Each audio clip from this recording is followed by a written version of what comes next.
Good morning, friends. Particularly students, we have this practical training module, which is on GST. More specifically, it is on related to refund in GST. We have invited two eminent speakers for this. Is Chintan Rambia and Sneha Khetan. Both are chartered accountant. And for special address, we have invited CFPT Savla. She is past chairperson of the WIRC as well as the Thane branch, and she is presently serving as a Central Council member and looking after good number of activities. That is, one is the sustainability committee of the ICI as well as the Women Empowerment Group. Welcome you, ma'am, sir. Madam, welcome to you, all speakers also. And friends, this is the 11th practical training module today we have organized, and we are doing it every Sunday. I think all our students by the time are aware that it is without fail on 10:30 Sunday morning. So just check the schedule and we be online.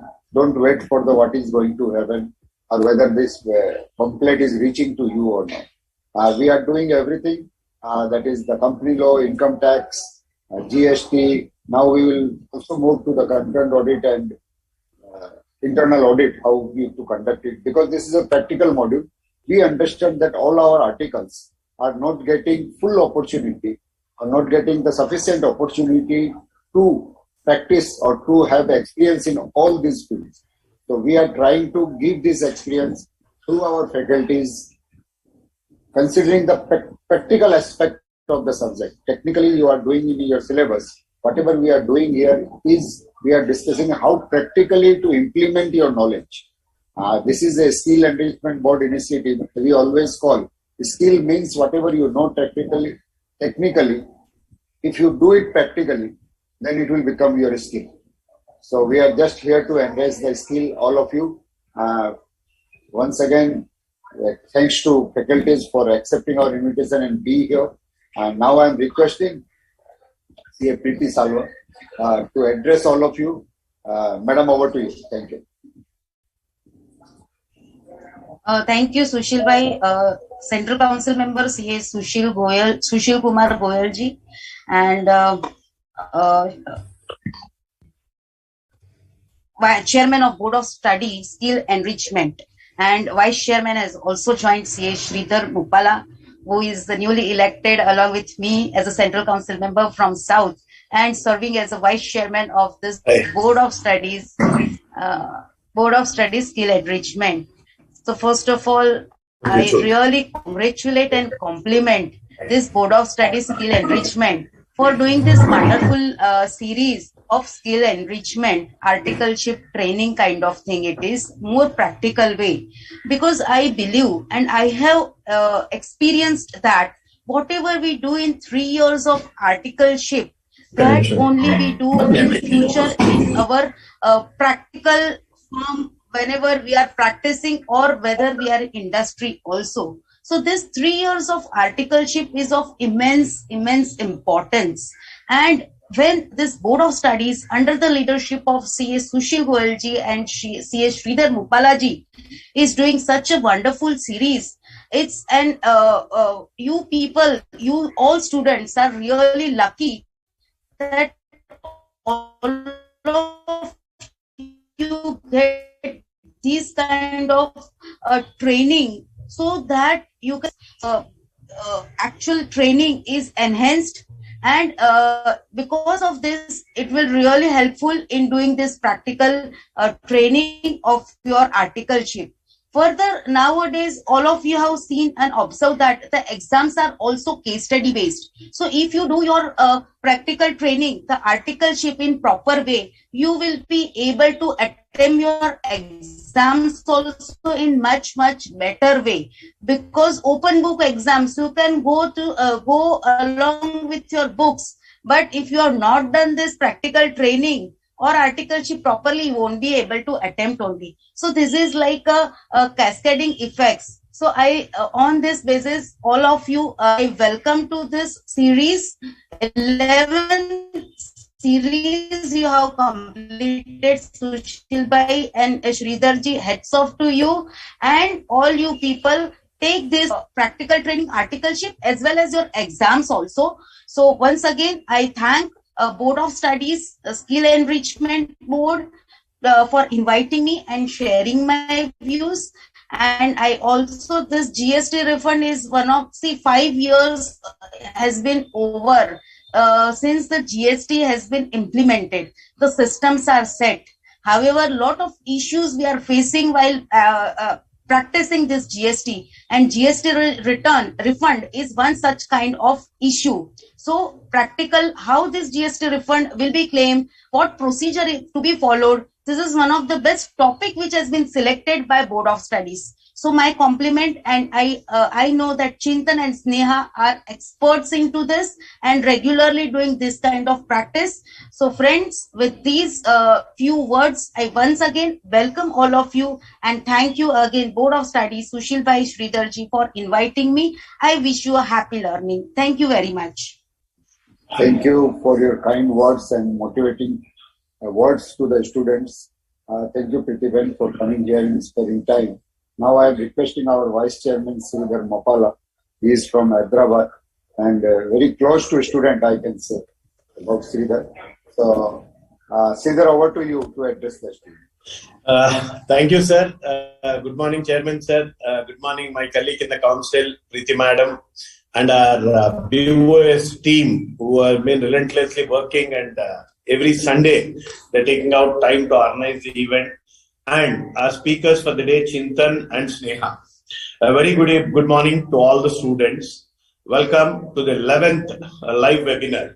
Let me share that we have seen the statistics of the thing. On an average, 8,000 to 10,000 students across the country are attending this live webinar. When we have realized that today's world of learning has undergone a change. So in addition to what a student is being trained in the articles, we should also be trained on the practical aspects. So considering that, when the council has taken a decision under the chairmanship of Sushil sir, when we have planned it, we were just thinking how to reach out to students and promote it. But let me share you, it is the students who have taken it forward. The feedback what they have shared in the past is really tremendous. So I wish that every student gets benefited out of these practical issues. And also please convey a message among your friends who have no information regarding this, because by default every Sunday at 10:30 onwards the live webinars start, and I wish that every student get benefited out of it. And I also appreciate the speakers for the day, both Sneha and Chintan, for taking up the topic, because the topic what you preferred is the most likely topic and most loved by the clients. Whenever we talk about the refunds, then every client carries a smile. When we talk about certain penalty or the taxes to be paid, then is what the client perception change. So I hope that this not only the client but also the students enjoy the topic for the day, get enriched out of it, and request that it should be shared among your friends. Thank you, Preeti ma'am, for being a part of it, for really taking out a time for the students. Because such an effort from the council, every student has realized yesterday, this time final exams, instead of 1st of May, it happened in the mid of May. But still results are released on 15th of July. The council and the entire examination team has worked towards that. And across the country, there is a lot of applause received for the ICA and the council for releasing that results on time. So I wish that students also upgrade themselves, because it's a time for a change which is inevitable, better to get adapted. He who adopts to the change at the initial stage will always have an edge of opportunity. So with the current guidance of both the faculties, Sneha and Chintan, I wish that students get benefited out of it. Please, any queries and all, please ping in. Maximum they'll try to address it. If not anything also, we'll try to reach out on one-on-one. Thank you very much and have a good session. Thank you. So I think Chintan is starting first. This is the decided. The Chintan is taking first, or Sneha is taking first. Chintan would be starting, and then whatever add on to that topic, I would be taking. Sure. So, And at the end, the question answer will be there. So now we are question answer will be there in 30 minutes. So both of them will be available. I'm requesting now Chintan to take the session. Thank you very much for coming, and both of you. And thank you, Sridhar and Pritivan also. Thank you, sir. Thank you, Sushil ji. Thank you, Sushil ji. Thank you, Preeti ma'am. Thank you, Sridhar ji, for inviting me and Sneha here for this wonderful session. And good morning to all you future chartered accountants of the country. I hope you are having a fantastic weekend. At the outset, I would like to express my sincere gratitude to the Board of Studies who have given me this great opportunity to share my views on the subject matter. Special thanks to Preeti ma'am as well, who has encouraged me to take up this session. I would also like to thank Deep Chheda, who has helped me to prepare this presentation. I always believe that in giving back to the society in whatever way I can. Here, when my alma mater, which is the institute, has required me to say refund on the subject, some of the knowledge that I have acquired over the years, I just jumped at the opportunity without any hesitation.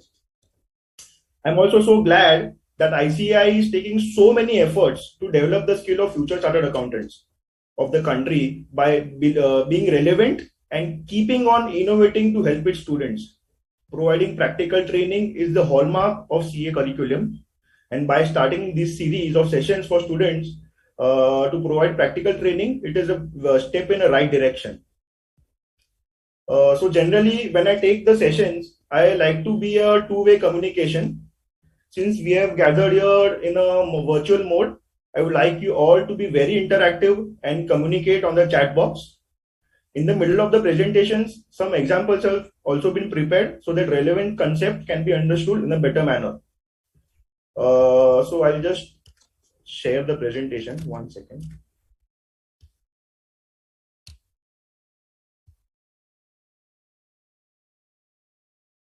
Hope this is visible, yeah? Yeah, it is visible. Yeah. So what is the agenda of the session? We need to understand the concept of refund. What are the types of refund claim under GST? What are the key terminologies for GST refunds? Calculation of refund claim. How to apply for refunds under GST? What is the process flow of refund? And some key points to remember. So first we go to concept of refund. So I just want to understand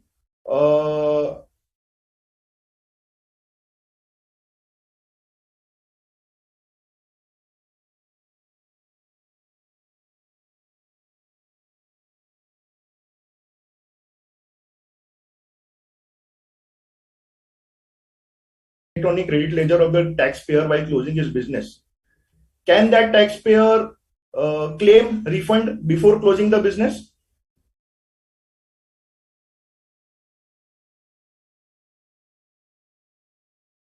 Actually, where can I see the chats? I'm sorry.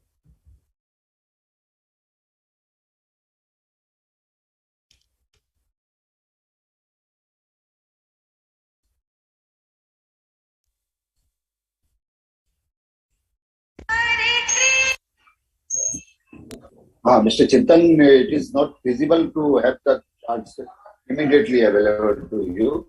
Okay. And there is a login ID and through which we can the offices being it will not be visible to me. So better not to wait for the response. Yeah, right now it's not visible to me as well. So as soon as it's visible, I'll take in the questions. But this will take it off and there will be some. Okay. Go to another screen and there is a login ID. Okay, so I'll carry on my. So typically there is no concept of refund under GST. The different credentials.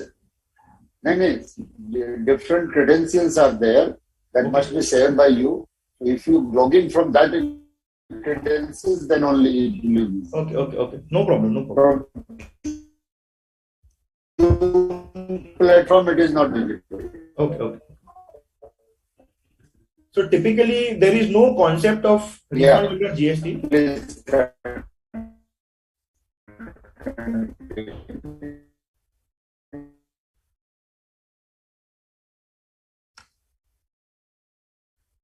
So in the example that I shared earlier, that 100 rupees of ITC was there when he was closing the business. The taxpayer will not be able to claim that 100 rupees of as a refund under GST. It is not allowed under GST. Only specific transactions are allowed under GST. What are those specific transactions? Tax paid on zero rated supplies, unutilized ITC on zero rated supplies, inverted duty structure, advances which have been returned back, certain tax paid under wrong head, meaning IGST, CGST, SGST, and vice versa, and any other class of applicants. So why has the government initiated refund? So to promote certain sectors like exports, SEZ, etc., providing relief to a certain category of taxpayers.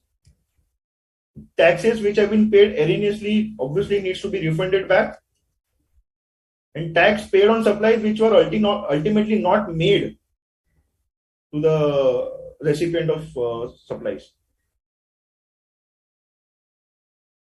So refund provisions have been covered under Section 54 of CGST Act.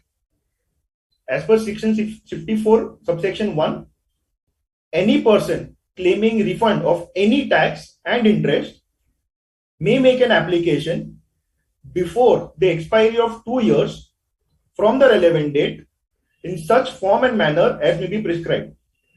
So this refund is covered in Section 54 of GST Act, wherein only you have to make the application within 2 years from the relevant date. So their powers have been powers to sanction refund and to prescribe rules and forms for filling processing have been provided. Refund application has to be made in RFD 01, which has to be made online. We will come back to that later. And refund does not include ITC of capital goods. You cannot claim refund of capital goods. Yeah, Sneha, if you want to add something. Yeah, one point I would like to add is that this relevant date of 2 years, because of COVID times, they have increased, they have given a leeway, and they have said that the period from 1st of March 2020 to 28th of February 2022 shall not be taken into account while you are calculating the refund period. So say, for example, if your relevant date was expiring in April 2022. So now because of this COVID time, what you will get is 1 month extra from 28th February 2022. So this relaxation has been currently given. So any person who has missed out on taking on the refund claim can still go in for their refund claim. So July 2018 refund claims also still can be claimed. We have some time. July 2018. April 2018, technically you have time. 1st March 2018 onwards, there is still time because 1st March 2020 was excluded. So July 2018 onwards, you still have time to claim refund claim. So people can take advantage of this notification and claim their refunds which they have not claimed. Okay, so I will move on. Yeah. Types of refund claim under GST. So there are 2 types of refund claims. 2 baskets may you can categorize the refund claims. First basket is for refund of unutilized ITC, which is zero rated supplies without payment of tax and inverted duty structure. The second basket is other type of refunds in which tax paid on zero rated supplies or deemed exports are covered. Advances returned back are covered. Taxes paid under wrong head are covered. Excess cash balance lying in the electronic cash ledger is covered, and any other amount. So these are the broad categories of types of refund claims under GST. Sneha, anything you want to add? No, you can go ahead. Okay. So what we will cover some key terminologies for GST refund, which is very important. What are zero rated supplies? export of goods, export of services, SEZ, letter of undertaking. So what are zero rated supplies? Zero rated supplies are neither exempted supplies nor they are nil rated supplies. So zero rated supplies, typically anyone will understand that zero rate बोल दिया तो zero rate ही लगता है उस पे. So there is neither it should be an exempted supplies or a nil rated supplies. It is a misconception under GST. For zero rated supplies have been defined in section 16 of the IGST Act. So zero rated supplies, GST Act wants to envisage only those supplies which are export of goods or services, or supply of goods or services to a SEZ unit or a SEZ developers for its authorized operations. So only these supplies are zero rated supplies under GST. Rest all other supplies wherein there is nil rated or exempted supplies, they are separately carved out under GST. Supplier of zero rated goods or services may supply the goods or services with payment of tax or supply goods or services without payment of tax. So here they have given an option that supply of goods can be made with GST or without GST. How they have done it and how can you do such supplies are covered later in the slides. So then what is export of goods? So basically export of goods means nothing but taking goods from India to a place which is outside India. Very typically they have provided the definition. यहाँ से good India में लो and then you send it outside India. Important aspects to qualify: movement of goods होना चाहिए. There should be a movement, actual physical movement of goods should be here from India to place outside India. Physical movement is mandatory. What is export of services? Export of services, they have defined in IGST Act. They say that first, suppliers of services should be in India. Second, recipient of services is located outside India. Typically, these two conditions are always covered when we are always analyzing export of services. The most important thing, place of supply of services is outside India. So place of supply is one of the key aspects to determine what is an export of services.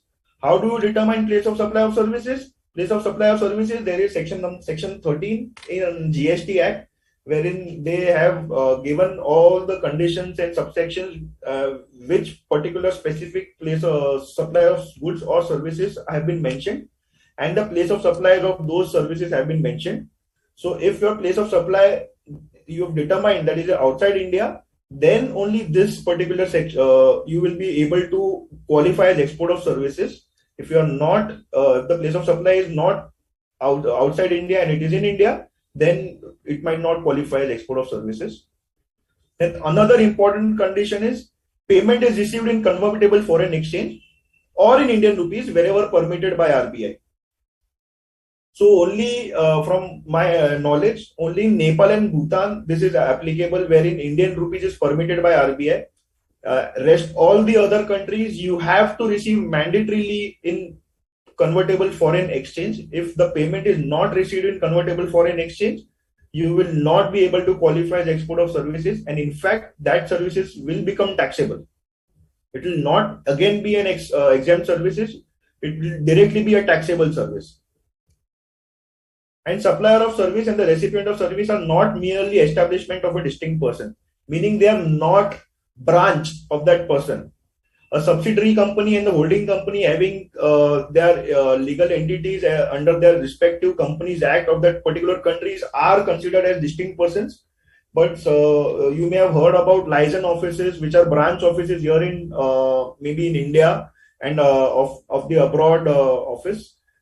They may not qualify as a distinct person because branch offices are merely generally operational under the guidance of RBI, and they are not under any act of the country. So they will not be the distinct person of the country. And what is an SEZ? SEZs are developed with an intention to boost exports, and various sectors like gems, jewelries, information technology, etc. So all these are generally right now covered under special economic zone policies. You may have heard that in Finance Act 2022, when Honorable Finance Minister was presenting the Union budget of the country, talks about revamping the Special Economic Zone SEZ Act 2006 were there. It has still not come out, but yes, again, the intention is to promote and boost exports of the country. Various tax exemptions and benefits are given to those units which are located inside SEZs. Physically, these SEZs are located within India, but just, however, for a taxation purpose, a deeming fiction has been given under the GST Act, where if certain supplies are made by a supplier or a taxpayer to these SEZ units or a SEZ developer, exemptions have been given. If you are providing any services to a SEZ developer or SEZ unit, it will mandatorily be an interstate supply, even if that SEZ is physically situated or located inside the same state in which you are there. So, for example, in Maharashtra, if you are providing certain service from Maharashtra, if you are providing certain services to a SEZ which is again located in Maharashtra, still that supply will be concluded as an interstate supply, and IGST will be applicable on that. So that is why these SEZs have been treated at par with exports. So I had prepared this example, which I call it as train your brain. Mr. A, who is a robotic cleaning machine, importing robotic cleaning machine from Turkey and sells in India. He received an order from Mr. B, located in Russia, for exporting the machine to Russia. He sent the machine from his warehouse in Gurgaon. Whether this transaction would qualify as export of goods or export of services?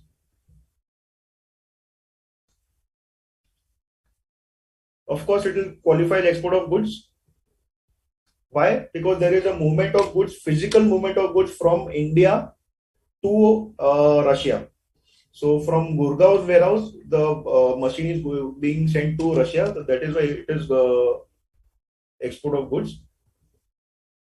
Would your answer change if the goods were sent from Turkey directly to Russia on the instructions of Mr. A? So Mr. A tells his supplier in Turkey that you don't send the goods here in India, you directly send the goods from India, from Turkey to Russia. So whether this will qualify as export of goods? The answer is no, because there is no actual physical movement of goods from a place located in India to a place located outside India. This will not qualify as export of goods. This will qualify as a merchant export transaction, though this is actually not a supply under GST, but additionally it is not an export of goods. Second example, Mr. A is a chartered accountant providing services to various clients located in India. Messrs. XYZ Limited, a company based in USA, approaches Mr. A for some legal advice via Zoom call and on email. Mr. XYZ Limited pays to Mr. A in US dollars. Whether services provided without visiting the client's place in USA would qualify to be treated as an export of service? So here what we have to understand, Mr. A, who is a chartered accountant, he is located in India. The company XYZ Limited is located outside India. We have receiving money in foreign exchange. There is distinct persons. Mr. A is a distinct person. XYZ Limited, company based in USA, is a distinct person.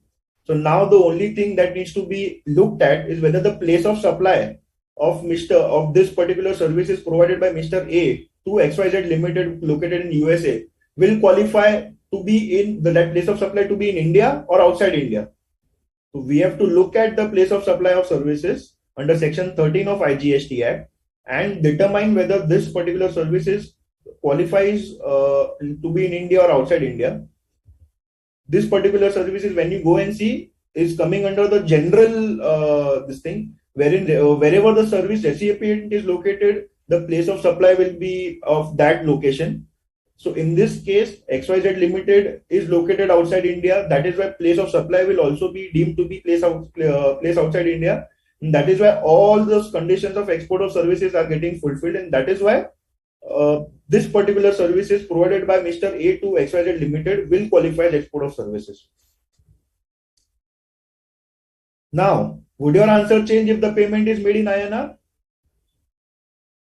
Of course, the answer will change because the payment is made in INR. One of the critical conditions is you have to receive money in foreign exchange. You are not receiving money in foreign exchange. This service will not be qualified as export of service. In fact, these services will be taxable services, and GST will also be applicable on these services. So 18% GST the Mr. A will levy on this XYZ Limited company just because that payment was made in INR.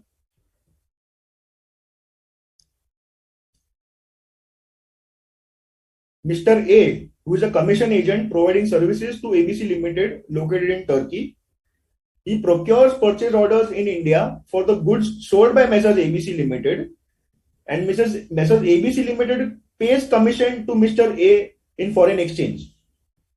Whether this service is rendered by Mr. A to ABC Limited will amount to export of services. Again, let's analyze. Mr. A is in India. ABC Limited is in Turkey, which is outside India. He's receiving money in foreign exchange. Both are separate, distinct legal persons. So all the conditions are being met, and generally all these conditions are met. The most important conditions generally that needs to be taken care of while determining export of services, whether the place of supply is in India or outside India. If it is outside India, this will be again termed as an export of service. If it is in India, then this will be a taxable service. So here we have to determine whether this, when Mr. A is getting commission agent, providing commission agent services to ABC Limited, then this particular service, whether it is qualifying as export of services or not, and place of supply is outside India or not. So here there is a terminology called intermediary services in the place of supply section. Intermediary service is basically facilitating between two persons and providing services. So this comes as a facilitation services, and if it qualifies an intermediary services, the place of supply shall be the location of service provider. So your service provider is Mr. A, and Mr. A is located in India. That is why place of supply is in India, and that is why this particular service will not be qualified as export of services, and in fact tax will have to be paid on this particular services, and GST will have to be paid.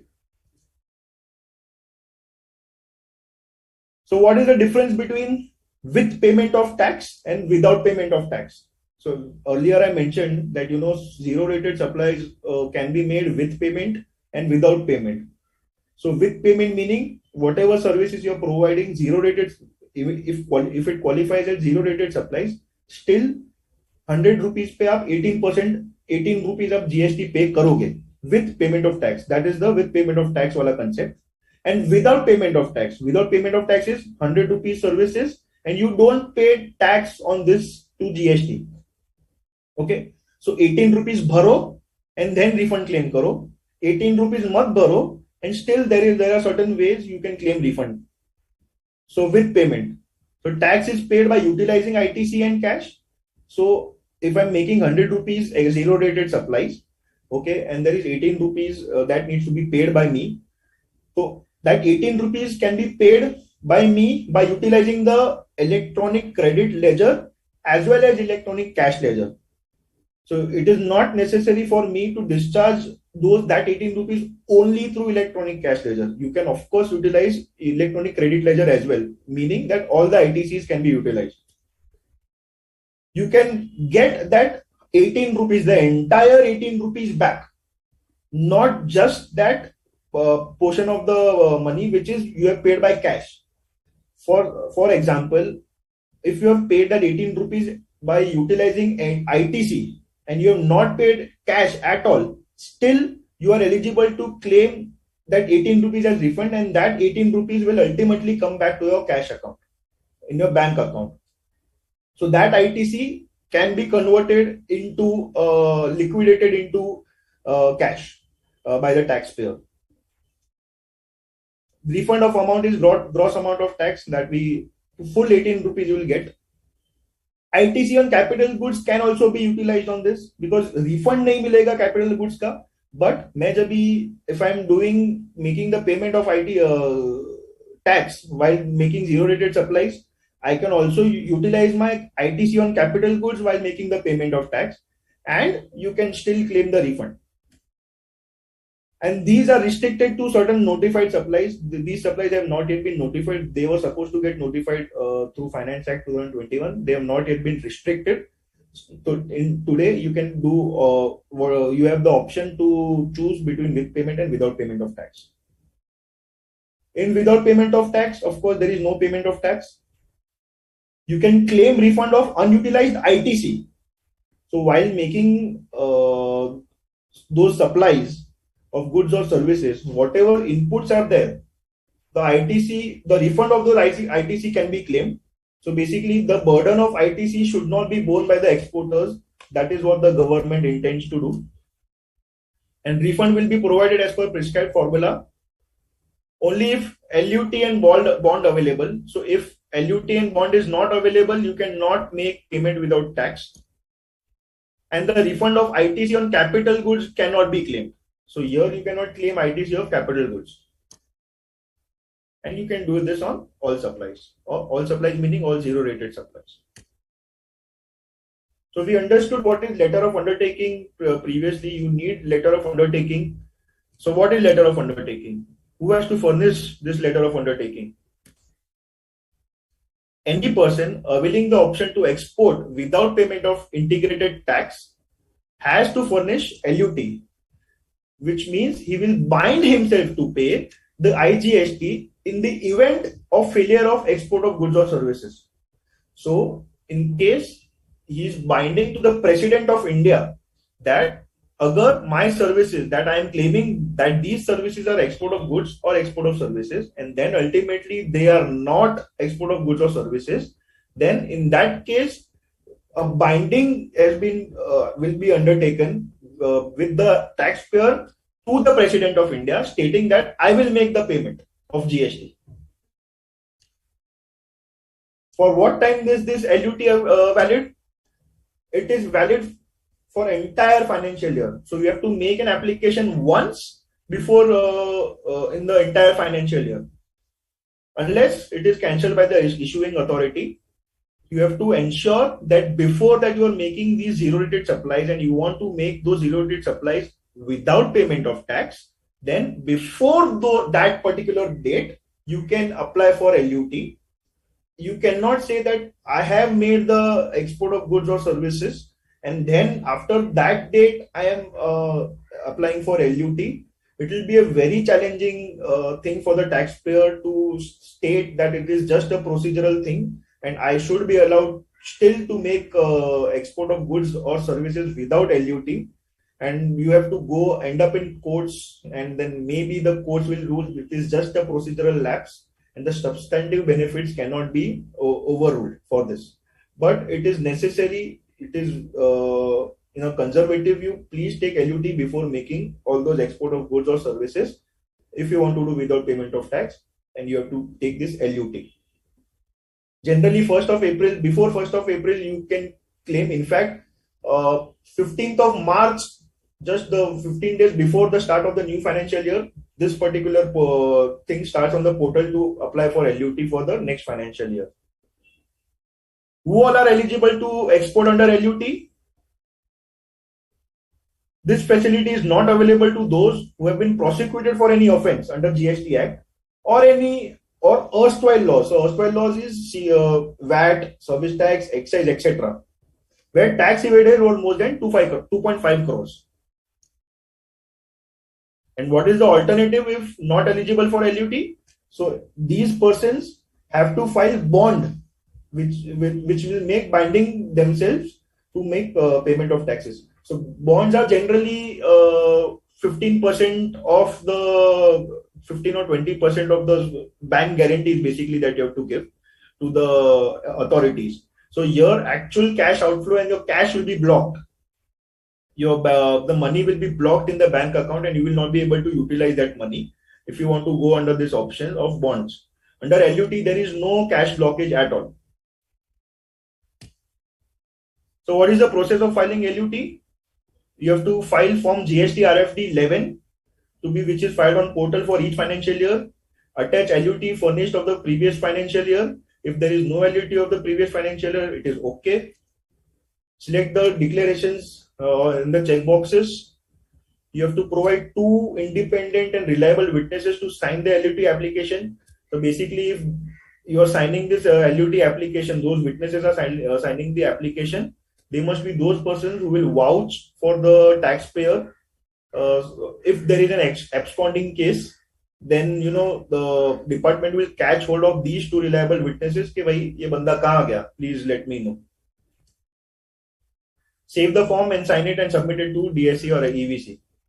ARN shall be generated and that ARN shall be deemed to be the valid LUT. It is a very simple and straightforward process. It generally takes not even 10 minutes on the portal to have this LUT if you have all this information available with you.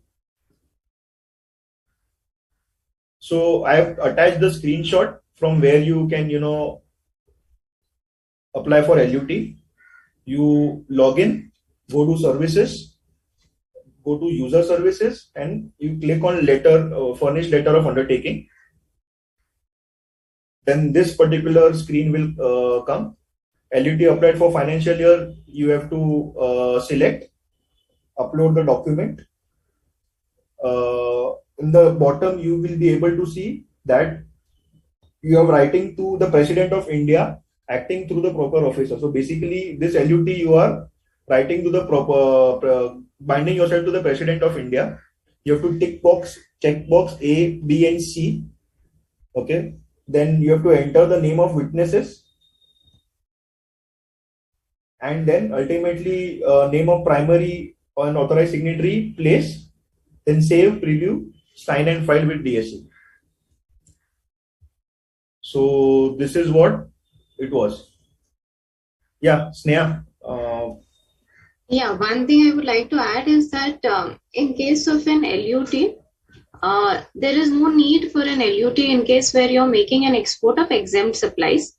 So that leeway you get. Also in practical scenario, like we talked about with payment and without payment. So it is very important that a person analyzes which refund application is most beneficial for them.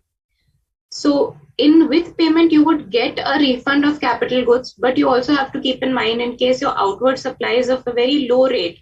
So then probably going without payment would be more beneficial for you. And fortunately, government has not placed any restriction on how you want to claim. So in a month, if you have 10 supplies, you can go for 5 supplies with payment, 5 without payment. In a month, if you're taking without payment, then next month you can switch to with payment.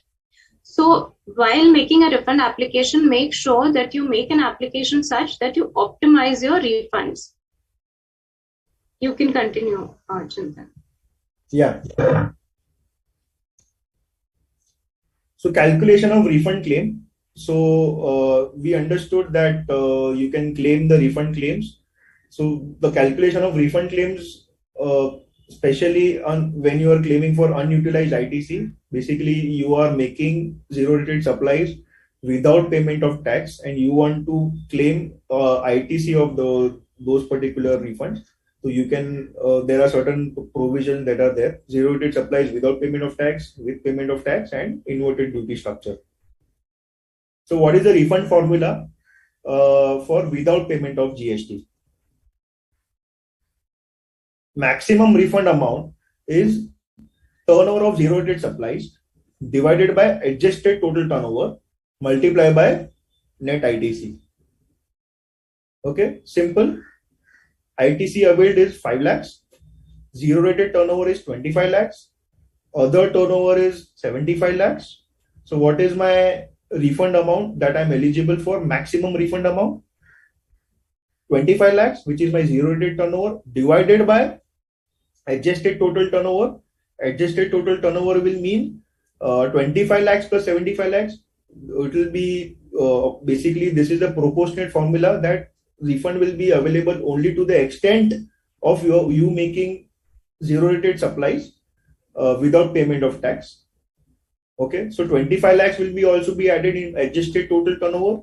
75 lakhs will also be added in the other turnover, and you multiply that by 5 lakhs, which is the ITC amount, which comes to 1,25,000. So that is the maximum refund amount that you can claim for this particular transaction. You cannot claim refund more than this.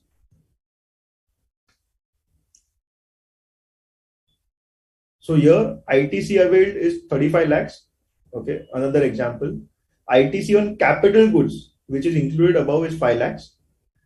SEZ to supplies to SEZ unit at 18%, 26 lakhs. Goods sold to customer in Dubai at 18%, rupees 14 lakhs. Exempt supplies 33 lakhs. Taxable turnover 47 lakhs. Refund amount, what is the refund amount?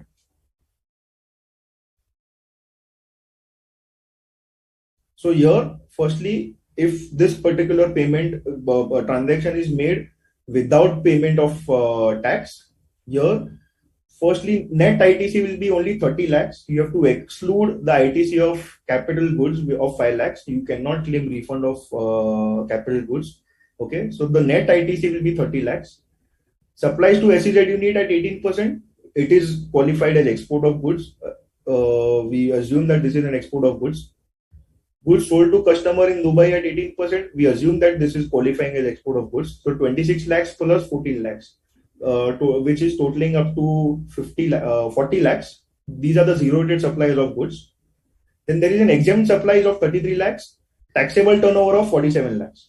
Okay. So here what you have to do is you have to combine 40 lakhs, and then for adjusted total turnover, you have to remove you have to add 47 lakhs. 33 lakhs will not be added in the adjusted total turnover, because in net ITC calculation, anyways, you will be exempting under Rule 42. So you will not be claiming ITC of to the extent of the calculation under Rule 42. So net ITC, we presume that this 30 lakhs is after the reversal of Rule 42. So 40 lakhs divided by 87 lakhs. Multiply by 30 lakhs will be your refund claim.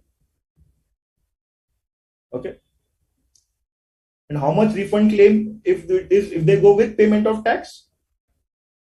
So 26 lakhs per 14 lakhs, which is total 40 lakhs. 40 lakhs pay 18% is 7.2 lakhs. The full 7.2 lakhs you can claim as refund. Okay. I hope you are understanding. So we saw that turnover of export of zero rated supplies divided by adjusted total turnover. So in zero rated supplies, what all things can be there? There can be supply of goods, there can be supply of services.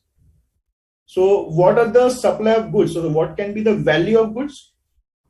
Value of zero rated supplies of goods shall be restricted to 1.5 times the value of goods of the like kind and quality sold in the domestic market.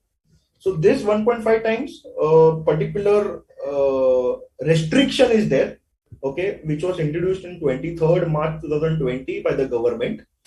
So basically, if you are exporting certain goods, let's say of 1,000 rupees, okay, and similar goods are sold in Indian market, let's say at 500 rupees, okay, you are exporting goods at the double the margin, okay.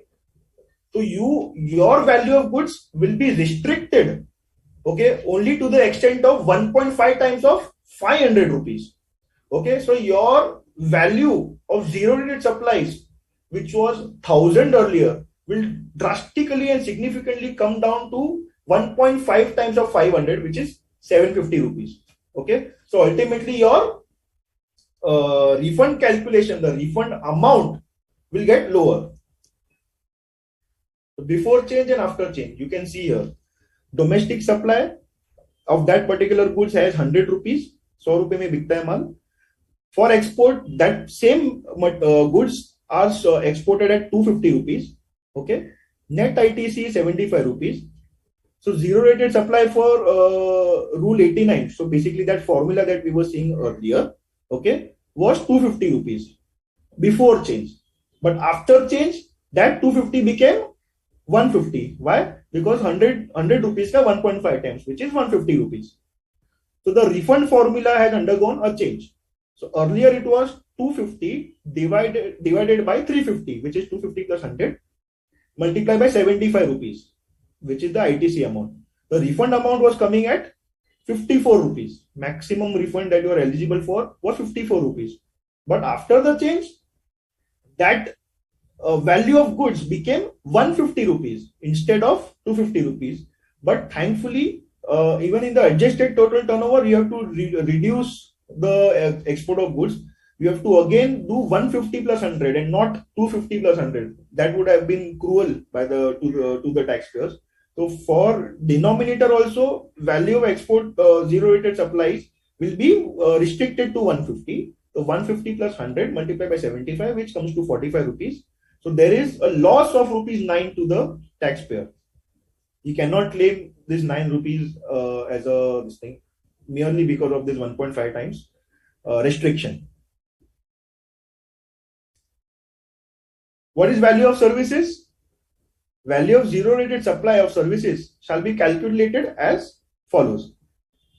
Receipt of foreign currency during the period. Okay. Typically, supply of services is on accrual basis. So whenever you raise an invoice, that particular service and transaction is considered as export of services for the purpose of filing normal typical GST returns. But for applying refund claim, value of services has a different formula altogether, different strategy altogether. Here, basically the government wants to ensure that you have received the foreign exchange inside the country, and only if when you have received the foreign exchange, we will consider that particular transaction as zero rated supply of services for refund purposes. If we have not received that foreign currency in the during the period, then you will not be able to claim refund for that period. So receipt of foreign currency during the period, we have to calculate that. If you have received advance, but you have not yet issued the invoices against the advance, basically you have not completed the supply of services, that will not be considered. Okay. So export of services worth 1 crore during the month. Okay, but that rupees 35 lakhs already received as advance 3 months back. So 35 lakhs 3 महीने पहले जो मुझे पैसे मिल गए थे, उसका मैंने services अभी दिया within this 1 crore rupees. 86 lakhs was collected from customers for previous months. So for the purpose of refund claim, value of zero rated supplies shall be 1.21 crores, which is 35 lakhs and 86 lakhs, and not 1 crore, which are the invoices that has been raised by me. So what do you mean by foreign currency? In case of export of goods, foreign currency should be realized within the time frame that is set by FEMA. If foreign currency is not realized, the refund that has been sanctioned must be returned back, and refund can again be reclaimed once the payment has been realized. Okay. So we have seen for export of goods, the criteria is just physical movement of goods from India to outside India. Okay. But if you have not received any foreign currency within the time limit specified by RBI, you have to give the refund back. So while processing the refund application, the officer will not insist about for foreign currency realization for export of goods. For export of services, so automatically the formula is such that you have received the foreign exchange. But for export of goods, you will receive the refund. But if you have not received the refund within time limit set by FEMA and by the RBI, you will have to give that money back to the government and again reclaim it whenever the payment has been done. So if you receive the payment, so you can reclaim it within 3 months from the realization of payment. Okay. Now there is a concept of deemed export. Deemed export is applicable only to goods which are not required to be taken outside India. Specific supplies which are notified by the government shall be qualified as deemed export. And under this supplies cannot be made under LUT. That means if this particular transaction is qualifying as a deemed export, you have to do the transaction by making payment of GST to the government. And then once you make pay the GST to the government, refund application, and you can take the entire amount back. So what are those deemed exports that have been notified as supplies of deemed exports? First, supplies against advance authorization, supply of capital goods against EPCG, supply to export oriented unit, EHTP, STP, biotechnology park, supply of gold by bank or by PSU against advance authorization. So basically these are all, most of these transactions are covered under the foreign trade policies of India, and they want to promote for foreign trade policies, and that is why these are given as a deemed export supplies. How do you claim refund of deemed export? It can be claimed by recipient of deemed exports or supplier of deemed exports. By recipient, you have to give the undertaking that the recipient has not availed the ITC, and the documentary evidence needs to be submitted for claiming of refund. What is a merchant exporter? Again, merchant exporter is a terminology basically known as a trader exporter. Basically penultimate sales, Form X sales chalta tha pehle CST Act mein. They have continued here in GST Act as well. Basically, I want to sell those goods, okay, certain goods outside India, but I am purchasing those goods from indigenously, basically from India, from domestic supplier. Okay, so I will be termed as a merchant. Okay, who ultimately makes the export of goods. So here I have an option to procure goods at a concessional rate of 0.1% of IGST if it is an interstate supply. So if I'm procuring goods from outside of my state, 0.1% IGST will be applicable, or 0.05%. So CGST and 0.05% SGST. Basically 0.1% of GST will be applicable on the supplies made to me. It is again option for me to do that, so that when I make my payment to my supplier, I don't have to make entire tax to him. So basically, if that supplier is 18% is applicable to me, that particular supplier will levy only 0.1% of tax. So 100 rupees pay 0.1%. So 100.1 rupees I have to pay to the supplier, and not 118. So this ensures, lesser blockage of funds, and it will ensure the boosting of exports. This scheme is optional and not mandatory, and if not opted, as I have stated earlier, then GST at normal rates will be charged. But in order to do this, there are certain strict conditions. Okay, if you don't meet those conditions, then you will not be eligible to, undertake this concessional rate of GST. And if you are not meeting these conditions, you will not be giving. So your invoice should be clearly mentioned that GST rate at 0.1%.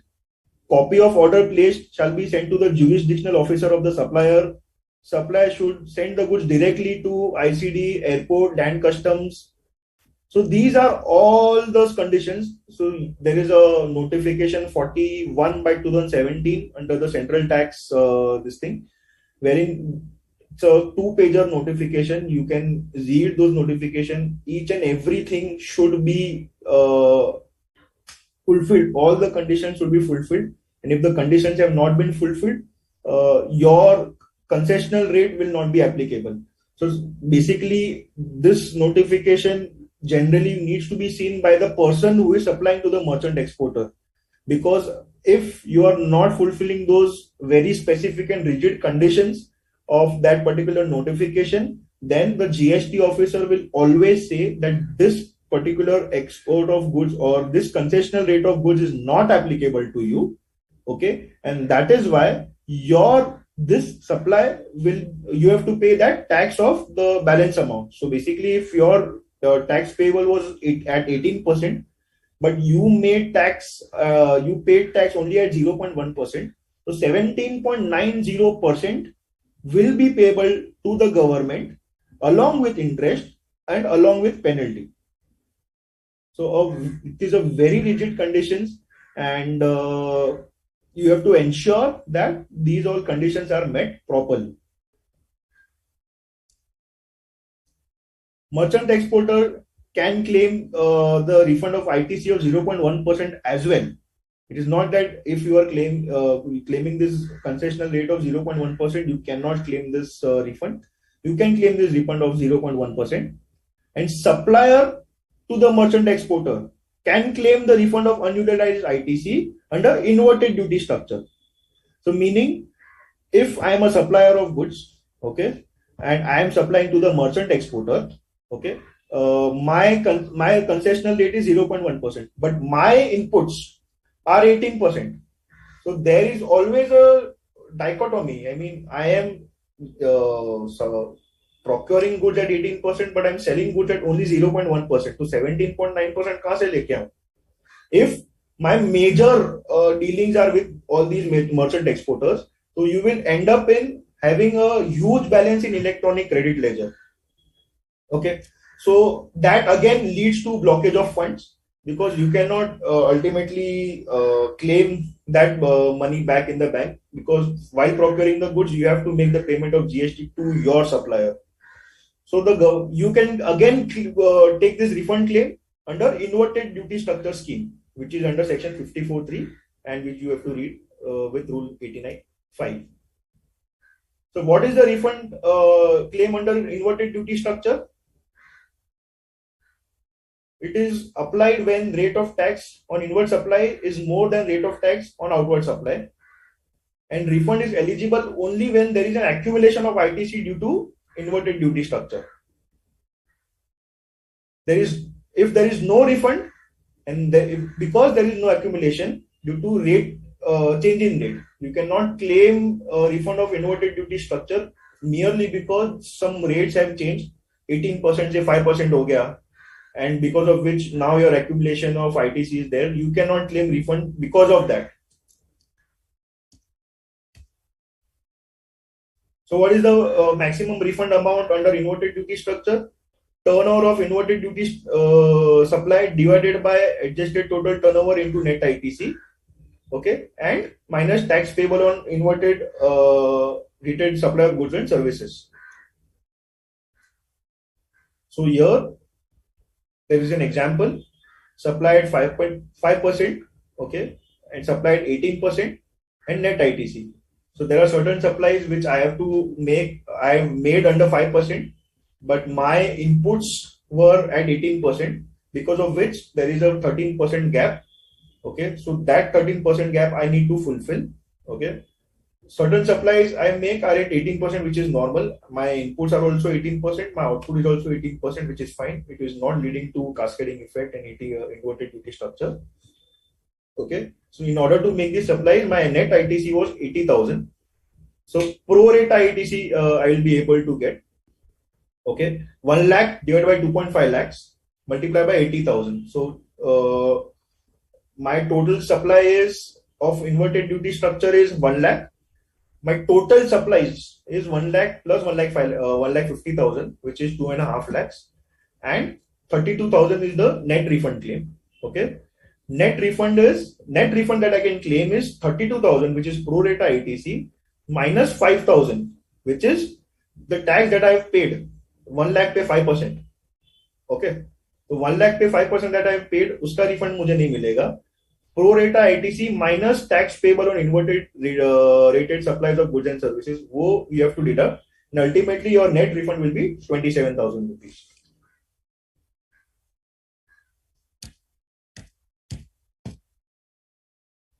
So just ITC availed 15 lakhs, Supply is 25 lakhs, supply is 18%, 50 lakhs. What is the refund claim? Easily it can be calculated. 25 lakhs divided by 75 lakhs, which is 1/3. So 5 lakhs will be the pro rata ITC, okay, and 5 lakhs minus 5% of 25 lakhs, which is 1,25,000, and 5 lakhs minus 1,25,000, 3,75,000. That will be the refund claim that you can make under inverted duty structure. Okay. So now that we have arrived at the maximum eligible refund claim that you have calculated, but while uploading the refund claim at the portal, you can claim only lower of certain items. Okay, what are those lower items? Amount claim calculated as per the applicable formula earlier. Okay, that is the maximum refund amount that is eligible to you. ITC balance date as on the date of filing return. Basically, tax period. So whatever tax period for which you are claiming refund. So example 2021 you are filing your refund claim. तो for March 2021 जब भी आपने GST 3B भरा तो उस time पे what was the electronic credit ledger balance and ITC balance as on the date of filing refund application. So if you are making the refund application today for financial year 2021, which is on 17th of July 2022. Again, that on that day also you have to see what is the electronic credit ledger balance. Okay, so you have to compare all these three amounts, and the lower of those amounts will be eligible for refund claim while making application.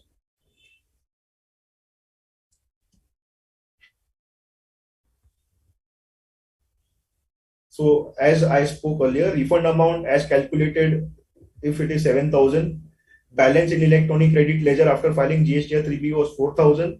Balance in electronic credit ledger at the time of filing refund claim is 4,500. So eligible refund amount when you are making the application is only rupees 4,000. Okay, and all these calculations then ultimately will have to be made headwise. IGST alag, CGST alag, SGST alag, CES alag. There was one controversy while filing, refund claims of input services under inverted duty structure. So as per explanation 89.5, okay, which is basically the guiding principle to file refund claim for inverted duty structure, net ITC is only the ITC of inputs availed during the relevant period. Okay, they don't say net ITC of inputs and input services. They only talk about inputs. Okay, this is the basic verbatim. Net ITC shall mean the input tax credit availed on inputs. So here a challenge was made that the refund of ITC of inputs as well as input services should be claimed. Why input services ITC is denied? Because typically all these e-commerce operators, okay, the suppliers to through these e-commerce operators and certain suppliers like gems and jewelry sector, or all these were making footwear sectors in fact. So there is a famous case law of VKC footsteps also. So footwear was typically 5% GST was applicable on those supplies, or 12% if the value of goods are more than 1,000 rupees. And if you are selling generally through e-commerce platforms, so you must be aware that the charges that are levied by the e-commerce platform, which can lead up to 30, 35, 40% of the total cost, they levy 18% of GST while making their supplies, and your output supply is only at 5% or maximum 12%. So there was a huge gap, significant gap of 13% or 5%, whatever is applicable. Okay, and there were the while making the refund application, this particular entity wanted to do refund application on that input services, because inputs was 5%, output is 5%. Input is 5%, output is 5%. But then when you are doing this supply, in fact, for these footsteps also, footwear also, my purchase price can be less than 1,000. If I'm selling at more than 1,000 rupees, again there is an inverted duty structure. But here in this case, 5% is lower and 12% is higher, so there is no inverted duty structure accumulation. So ultimately, what the Supreme Court said that in VKC footsteps that government has the power to deny refund on input services. As I said earlier, government को refund देना ही नहीं है GST का. Only under certain circumstances that the government feels fit to give GST refunds on specified circumstances. Only for those specified circumstances refund can be provided. If the government says that इस चीज का refund नहीं मिलेगा, you cannot argue. Simple. You cannot argue whether for this particular transaction I want to avail refund of input services as well. So we have spoken earlier what is the relevant date. 2 साल लगता है. Within 2 years you have to file the refund claims.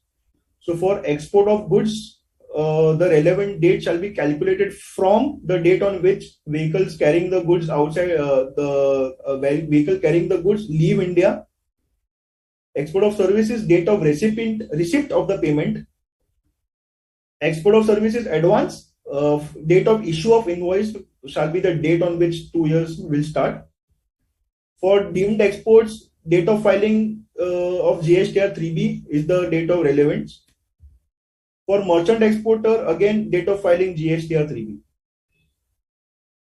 For supplies to SEZ, again, date of filing GSTR 3B. So 2 years shall be calculated from all this amount, from all these dates.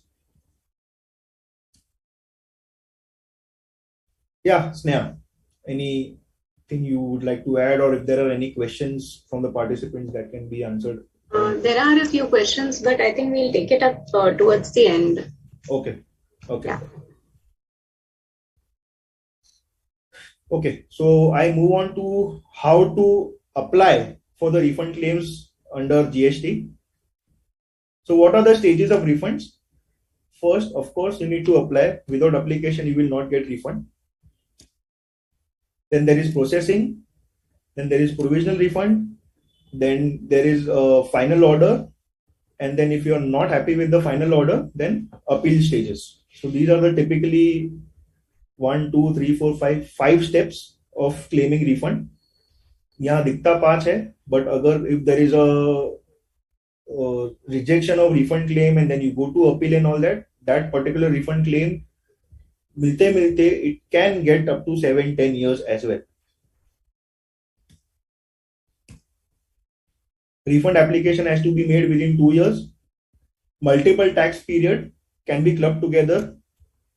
All returns up to the date of filing of refund application should be filed. If all returns have not been filed, the portal will not allow you to make the refund application. And it will debit the amount of electronic credit ledger or cash ledger wherever required. Okay.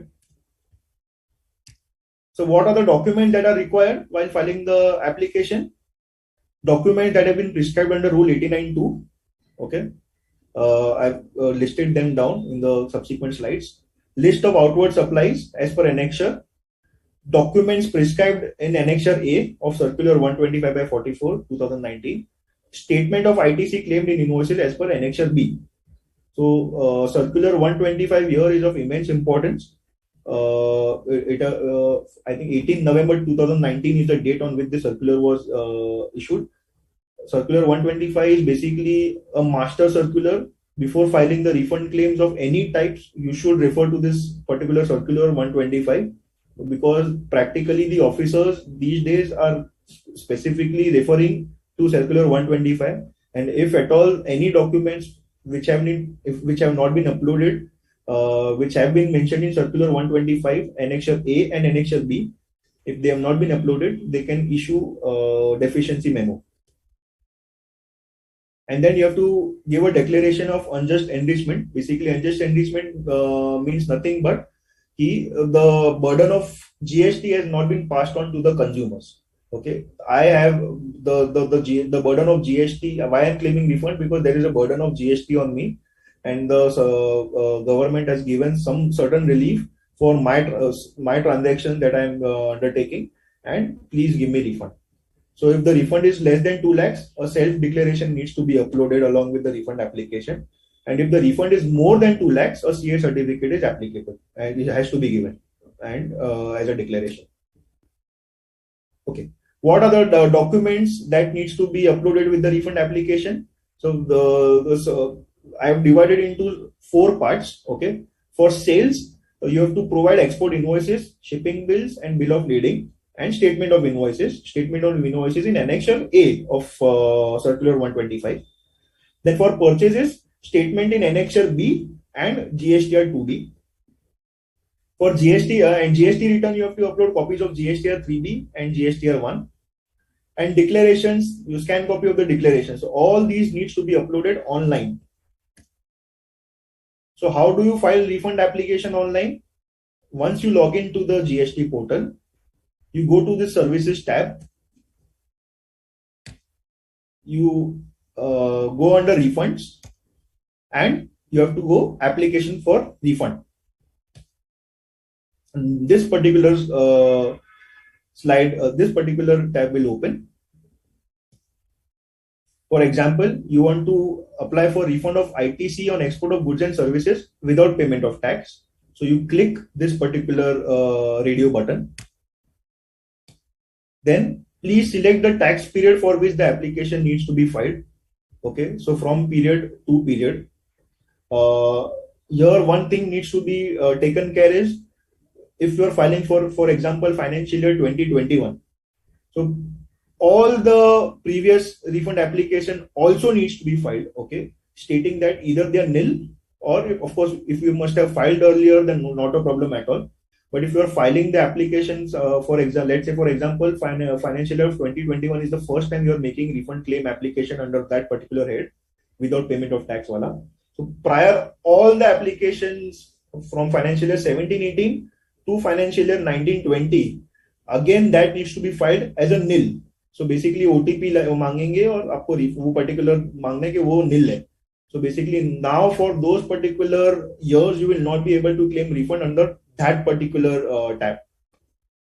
So you for let's say you have chosen financial year 2021, then this tab will come in. Here you have to download offline utility. Basically this offline utility is for Annexure A of the goods. So I will just also show Annexure A.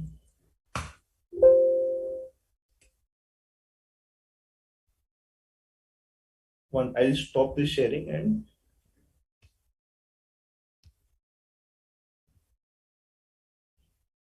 I hope this Excel file is now. Yes, sir. Yes, sir. Yeah. This is basically Annexure A that was mentioned in that sheet. You have to write your GST number, the period which should match with whatever your refund application was, financial year 2021. Okay. You write serial number, type of document is invoice or debit note or credit note, then invoice number, invoice date and value. Okay. Then you have to mention whether this is goods or services, G or S. Then you have to provide shipping bill details. So if it is export of goods, then this particular column needs to be fulfilled. Shipping bill details. So if you put G, your details, port code, then shipping bill number and shipping bill date needs to be mentioned here. Then EGM details. EGM is basically export general manifest details, which can be easily given by the taxpayer. This also needs to be filled up by taxpayer for each transaction. Okay, so this needs to be filled for each transaction, each invoice wise it has to be mentioned. EGM details, uska reference number as well as EGM date. That's it. Okay, and if you are a service provider, okay, then see automatically this particular is disabled because for service provider there is no EGM details, there is no shipping bill details that needs to be provided. But of course, you have to provide this BRC and FIRC details, because if you have not claimed, if you have not received any bank realization certificate, BRC full form bank realization certificate, or FIRC foreign inward remittance certificate, so that needs to be there with us. If it is not available with us, you will not be able to file the refund claim, because export of services के rules में you have seen that receipt of foreign exchange is a must. So here those details needs to be filled, and here you can fill up to 10,000 line items. If it is more than 10,000 line items, you can upload multiple documents. Okay. So again, I'll share my presentation.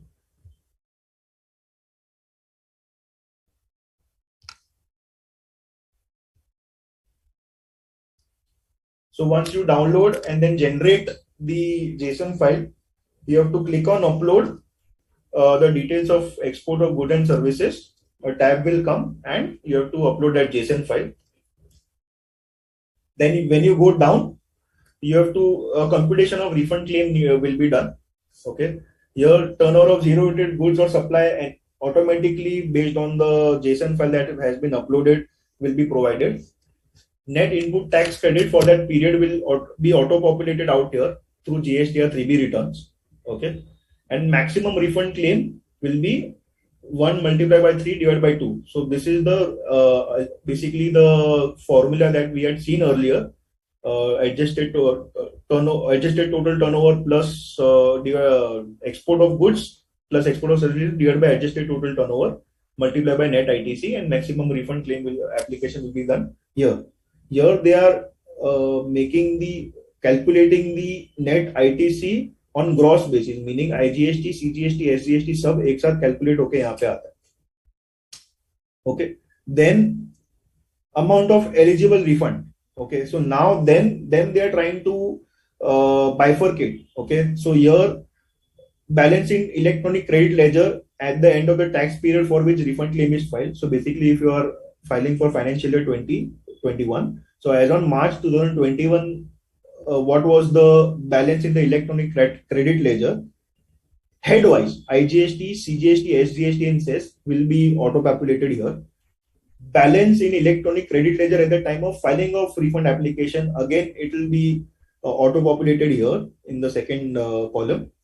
And refund claim to be filed, you have to put in manually. That total cannot exceed this thing. You have to ensure that there is no liability that needs to be still paid by you while filing the refund application.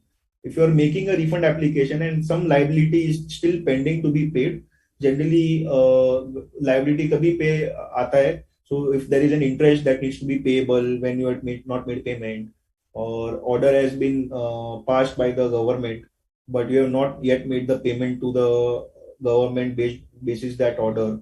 So again, that will not be, so all those needs to be paid, and then only after that you can file the refund application.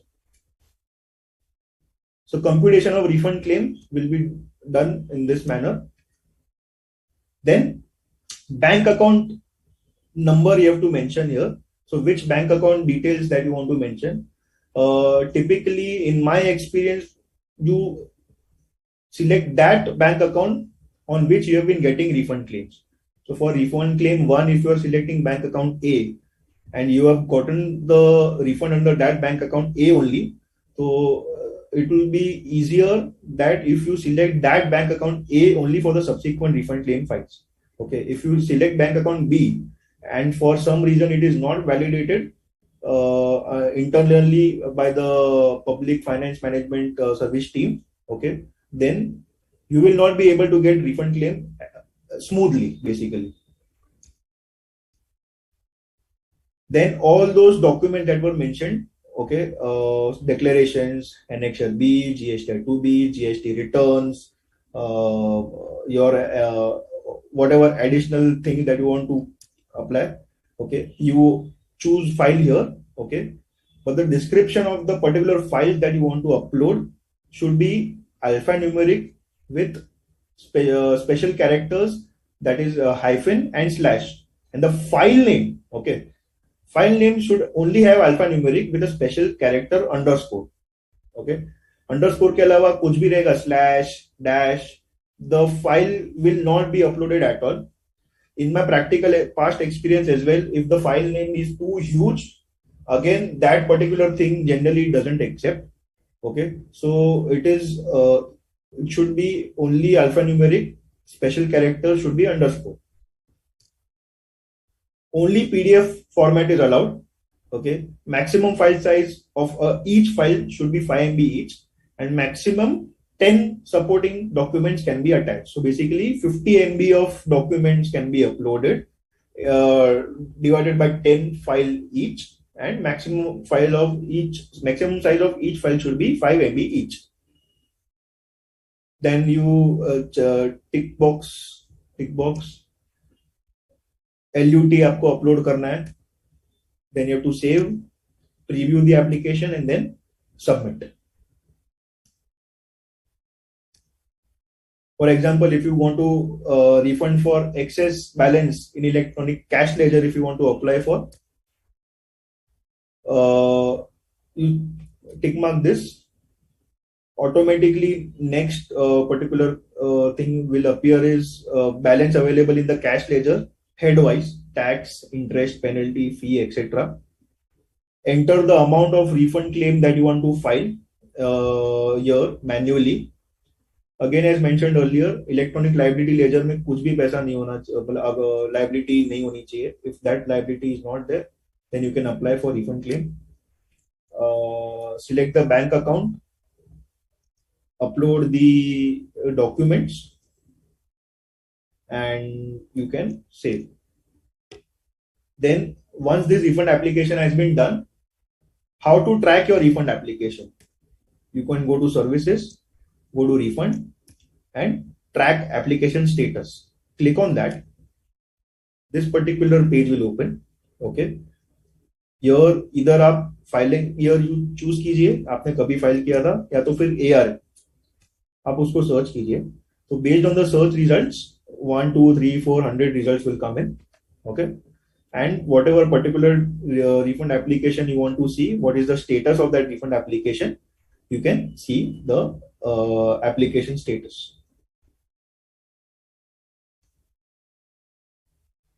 So what is the process flow? You have made the application now online. सब एकदम अच्छे से अपना refund claim online process हो चुका. Now what is the process flow? RFD01. Basically RFD01 is application of the refund, which is filed online by us. ARN is generated. As soon as the ARN is generated, that is the date on which refund application has been received. Two things can happen. One, RFD02 is issued and further process is done, or RFD03 is issued, which is basically nothing but a deficiency memo that is issued. Deficiency memo meaning that there are certain deficiencies in your refund application. Please correct those deficiencies and make a fresh application of refund. Okay, so you have to make the fresh application of refund. So once you receive a deficiency memo, basically that refund application will not be further entertained. You rectify those deficiencies and again go through the entire process again and make a fresh application. Those fresh application, again, I will come back later also. Those fresh application that needs to be done in this RFD has to be made within the timelines of 2 years. You cannot say that there is a deficiency and that 2 years have been elapsed. There was a deficiency और 2 साल खत्म हो गया और फिर मैंने अगर refund application file करने की कोशिश की, you cannot say that I had made the application earlier. So basically the department will say this is not a valid application and we will not accept the refund application. So do ensure that exact 2 साल में आप ना करो refund application file. अगर आप 2 साल में करते हो और RFD 03 हो गया है, then again you will not be able to file the refund application. So period between RFD 01 and RFD 03 shall be excluded from the time limit of 2 years. No new deficiencies can be pointed out in the fresh refund application. Okay, so RFD 01 is a refund application. RFD 03 is the acceptance, acknowledgement of the application that we have received the application and we are further processing it. RFD 03, this is the deficiency memo, my mistake. RFD 03 basically giving a deficiency memo. So for the calculation of those 2 years, the application date, ARN date or RFD 03 ka date, maybe 5 days, 7 days, 10 days, that will be excluded from the time limit of 2 years. In the fresh application that you make after receipt of RFD 03, no new deficiencies can be pointed out in the fresh refund application.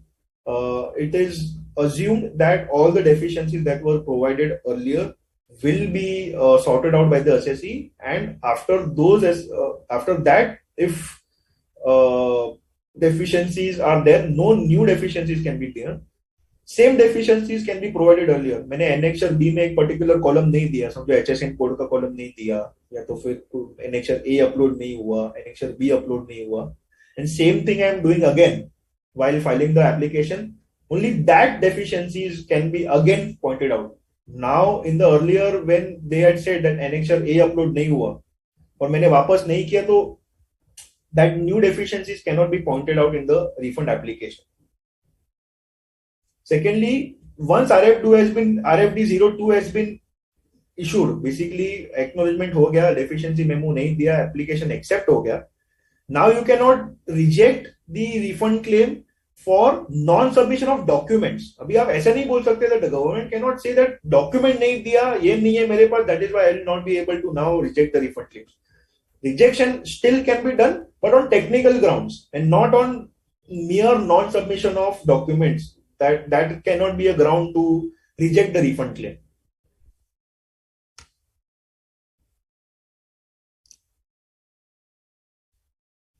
For export of goods, if you are making export of goods with payment of tax, shipping bill which has been filed by the supplier while making the export of goods, मतलब मैं 17th of July को export of goods कर रहा हूँ, जो shipping bill मेरा जा रहा है to the my ultimate consumer located outside India, that application will be deemed to be the application for refund.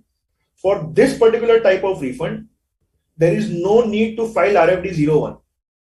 The first step is to actually file the shipping bill, whenever the export is being carried out.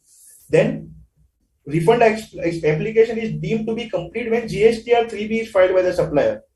Okay, so GSTR 1 and GSTR 3B needs to be filed by the supplier carrying the details of this particular shipping bill.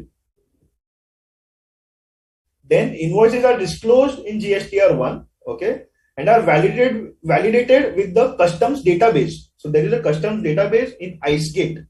Okay, वहाँ पे पूरा there is the customs department is also trying to become digital, and to a great extent they have also become digital. Okay, so they also have all those shipping bill details available with them. Okay, once shipping bill details are available with them, the GSTR 1 portal, the portal will transmit the details of GSTR 1 to the IceGate portal and start matching it.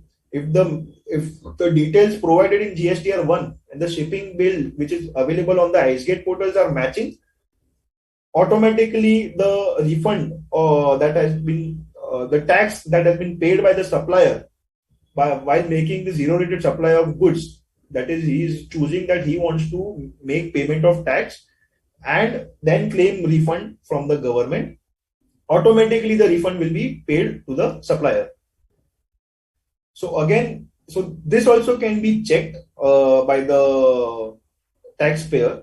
So here you can see that total invoices processed from table 6A.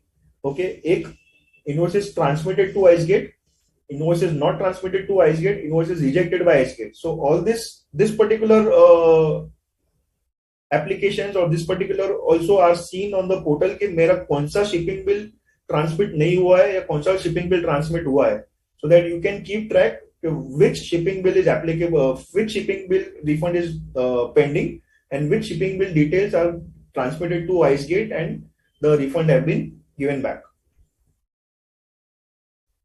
There's a concept of provisional refund. So refund on account of zero-rated supplies of goods and services, 90% of the amount has to be paid provisionally before passing an order, okay, and within 7 days from issuing RFD 02. So for providing provisional refund, the applicant, who is the taxpayer, should not be prosecuted in previous 5 years for the amount which exceeds 2.5 crores. Provisional refund is sanctioned only if the proper officer is prima facie satisfied. If the provisional refund is higher than the final refund amount which was determined, recovery has to be made by issuing show cause notices. Once the refund application has been processed, an order has to be passed within 60 days of the receipt of refund application. And if the proper officer is satisfied that the refund is eligible, the refund will be sanctioned. If the officer is not satisfied, okay, then show cause notice will be issued, on which reply has to be made by the taxpayer within 15 days. And then based on the reply, order for sanction or rejection will be passed. But refund cannot be rejected without giving an opportunity of being heard to the taxpayer. So hearing has to be done if the refund needs to be rejected. If refund needs to be accepted, it is okay if the refund is not, if the hearing is not provided. Then you can file an appeal. If the refund is rejected, assessee has the option to file an appeal with the appellate authority, appellate tribunal, or High Court and Supreme Court. Okay, all those legislatures are available with us. If the assessee is successful at any of the levels, then the refund shall be applied in RFD 01, okay, under the category of on account of assessment, provisional assessment, appeal, or any other order. Okay, so if you have filed an appeal against a rejected refund that was passed earlier by the jurisdictional officer, and then if you have won the case in a higher appellate authority forum, based on the document that has been received, okay, you can file a refund application, okay, in RFD 01, and the time limit for fresh application shall start. So basically, the relevant date shall be the date of order sanctioning the refund. So 2 years you will get for date of refund claim. So there is a concept of withholding refund as well. Department can withhold the refund if any GST return is not filed or there is any outstanding liability. If there is any unpaid or outstanding liability to be adjusted from the sanctioned refund. Okay, commissioner may also withhold refund if the commissioner is of the opinion that sanctioning refund will adversely affect any other proceeding which is being undergone by the assessee. And if assessee is successful at such other proceeding, then there is an entitlement of 6% of refund claim, interest on refund claim, which was for withholding period. If refund is not paid within 60 days, then the taxpayer is entitled for refund at 6% from the 61st day onwards. Okay, interest will not be applicable from first day of the refund application. 61st day to the date of credit in the bank account, interest will be paid at 6%. If refund eligible is due to the order of court, then the interest to be paid is 9% from the date of 61 fresh application. An assessee can even withdraw RFD 01, which is the refund application filed at any time before the passing of order. So RFD 02 issue होने के पहले अगर आपको refund claim withdraw करना है, you can do that by filing RFD 01W form on the portal. Amount debited from cash ledger or credit ledger at the time of filing RFD 01 will be credited back if the refund is rejected. So let's say for example, if you are filing a refund claim which totals up to 1 crore, okay, तो 1 करोड़ रुपया पहले आपका electronic credit laser से निकल जाएगा, 1 crore rupees निकल के refund application में चला जाएगा, तो your electronic credit ledger will be less than 1 crore because that you have filed for refund claim. Okay, and because refund claim file किया, the refund got rejected, तो 1 crore जो electronic credit ledger में file हुआ था, निकल गया था, that 1 crore will again be reinstated back in the electronic credit ledger. Then if you want to file an appeal for that rejected order, again that 1 crore will go away from the electronic credit ledger. You will not be able to utilize any credit of for making future supplies. That 1 crore will be blocked for you. And then again, all these pendulum clock will be available. There's a concept of proportionate refund as well. So other than tax paid on zero rate supplies, refund shall be granted in proportion in which tax was paid. Okay. So basically, I will give you an example. If tax of rupees 100 was paid by input tax credit, if for rupees 40 was paid by input tax credit, and in cash rupees 60 was paid, out of the said amount, rupees 50 is refundable to the assessee. Then the refund will be paid in the proportion of 40 divided by 60. Okay. So 100 rupees ka 50 rupees agar mujhe refund hai, so I will be given in the proportion only of 40 divided by 60. So 20 rupees of will be given to my credit ledger, and 30 will be paid to me by in cash. Sneha, if you want to add anything, I am on the last leg of my slide. Yeah, you can finish your slide and then I'll add it. Okay. So now I'm just coming to the last leg of my slide. While making applications, what are the key points that needs to be remembered? Firstly, what are the common reasons for deficiency memo? Okay. Certain documents are not submitted. There is a mismatch between GSTR 3B1 and GSTR 3B. There's a mismatch between GSTR 3B and GSTR 2B. Declarations or certificate that have not been submitted. So basically, you have to ensure that circular number 125 has to be seen very thoroughly. If a single document is not uploaded that was mentioned in circular number 125, the officers these days are directly issuing a deficiency memo. So basically, indirectly rejecting the refund claims merely because the documents were not uploaded based on the circular that was mentioned in circular 125. Okay, so be very careful. Annexure A and Annexure B of circular number 125 needs to be clearly looked at. Annexure B was again, I think, amended of circular 125. There is a circular number 135 of for Annexure B, wherein just 1 or 2 additional columns were added in Annexure B of the circular. What are the points to remember? Okay. So while filing refund claim, you have to ensure that eligibility, whether refund is eligible, whether supply is export, whether there is any inverted duty structure, what is the time limit of the application. First of all, ensure that you are eligible to file refund claims. Okay. Then for outward supply, statement 2, 3, 4 and 5 of sales invoices needs to be done. Mismatch in GSTR 1 and 3B and RFD 01. If there is any mismatch, please give an explanation in the document itself that, yes, there is a mismatch, but I have a reasonable explanation that this particular invoice mein issue hua tha, and this is basically reconciling.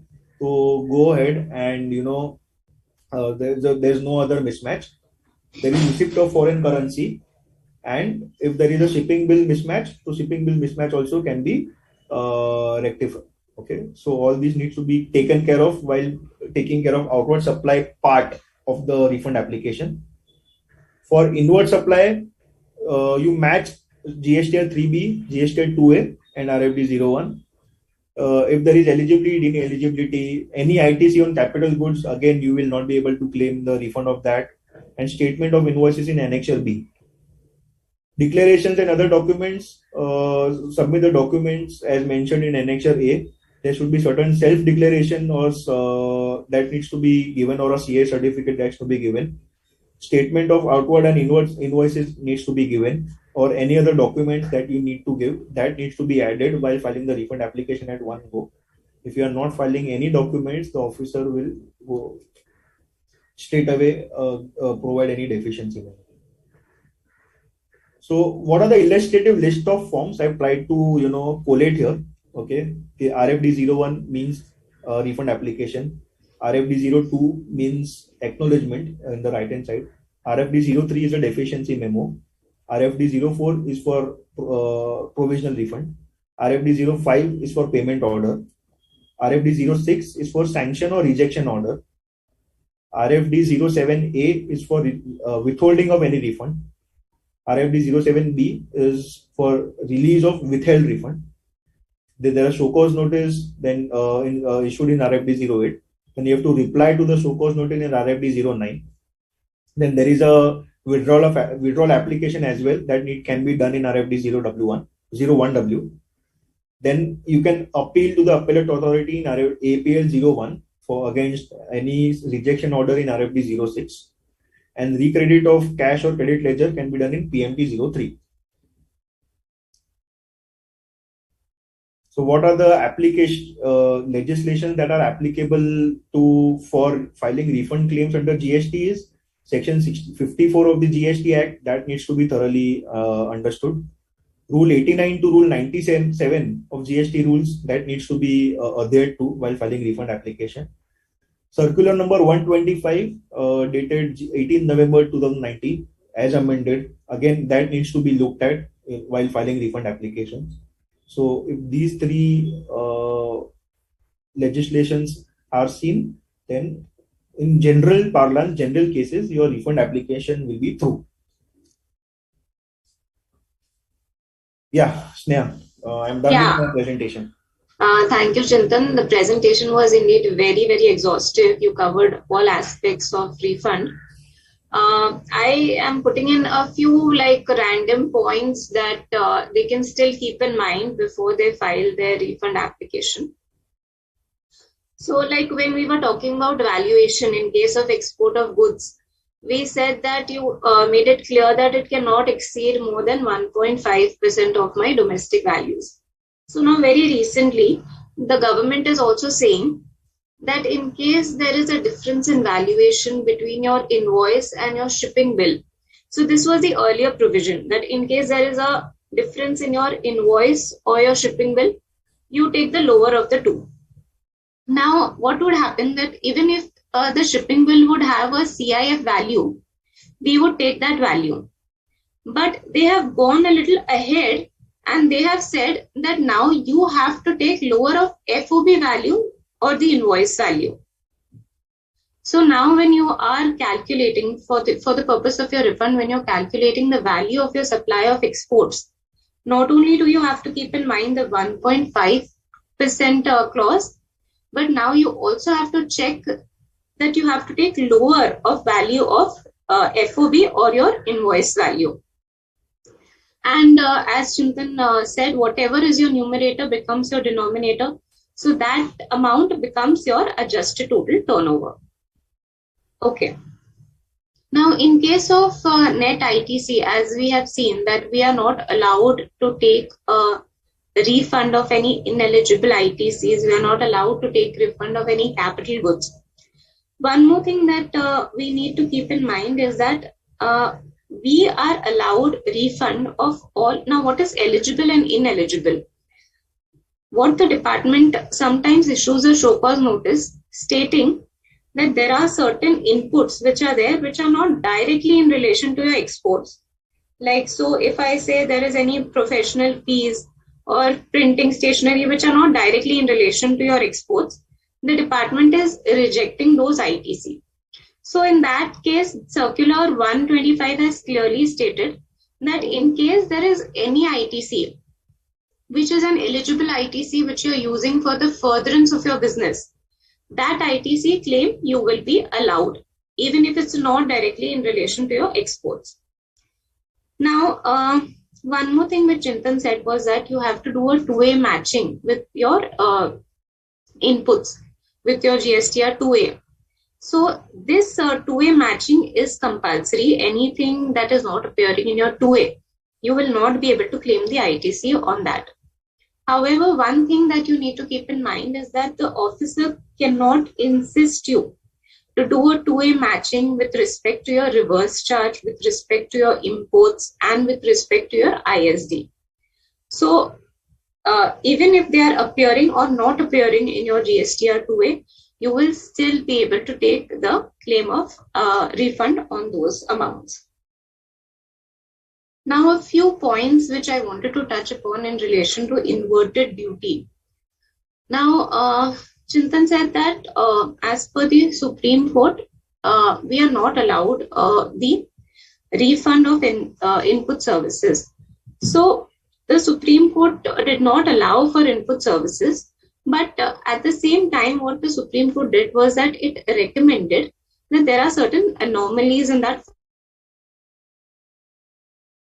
be checked from the government's point.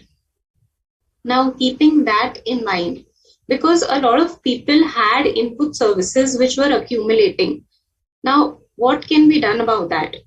So, the government did not directly allow you to take a refund of input service, but what it said was that in that formula itself, it made a little bit of change. So, what is that change? Is that I would want you to revisit that formula, the students, and then see that when you are deducting your tax payable on inverted duty structure, then you take that formula a little ahead and multiply it with your net ITC, that is only ITC on inputs, and divide that by your net ITC on inputs as well as your input services. So what happens is that, so thank you, Chintan. He's showing us a formula. So here the formula says tax payable on the last leg. If you see, it's tax payable on such inverted rated supply of goods and services. Then you multiply it with your net ITC. So what is your net ITC over here? Only the ITC on inputs, and divide it by ITC on inputs and input services.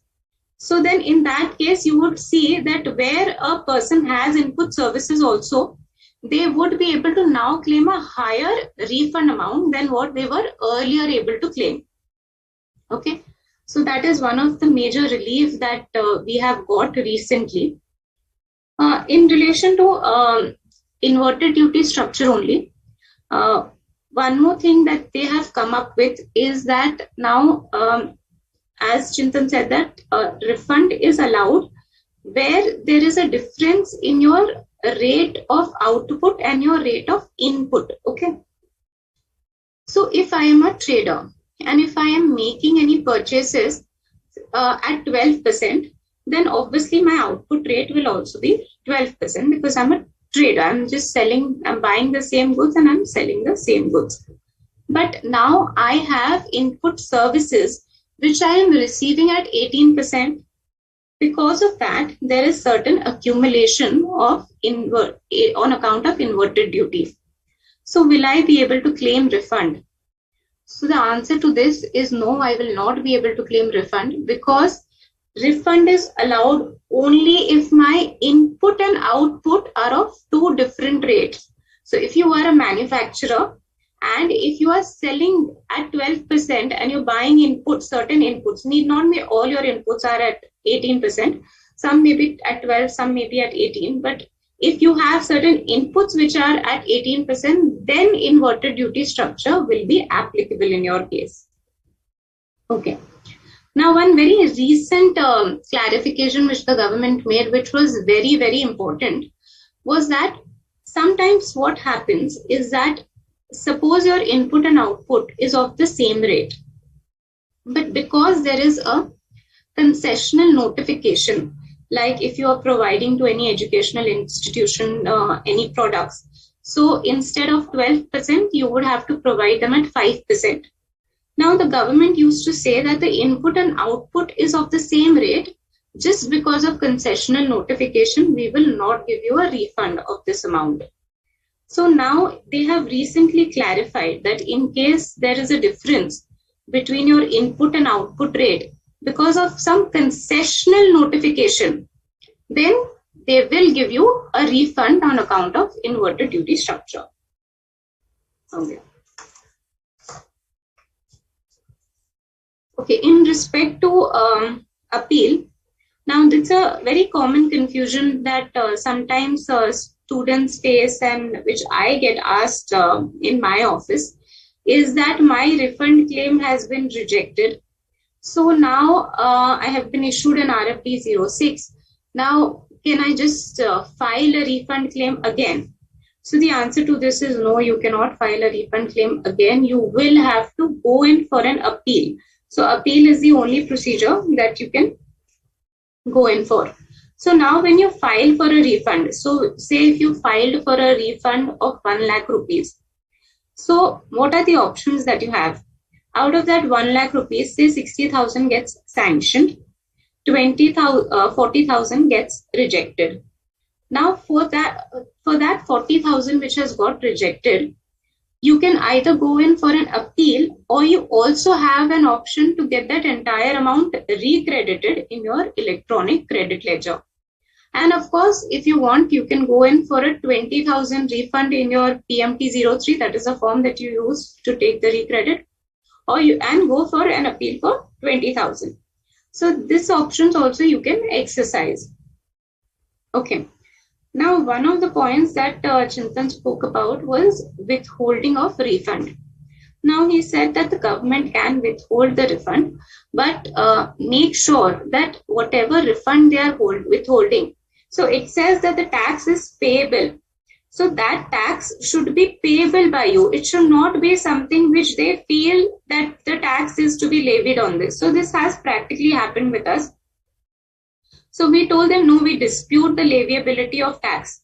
So when you dispute the leviability of tax, then it cannot be said that the tax is payable by you. They will sanction the refund for you, and then you can tell them that subsequently, you can give us a show cause notice for this matter. So your refund will not get stuck. Okay.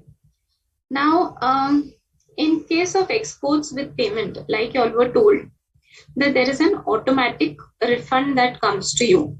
So you file your GSTR1, put in all the details, you file your GSTR3B, and you make your payment.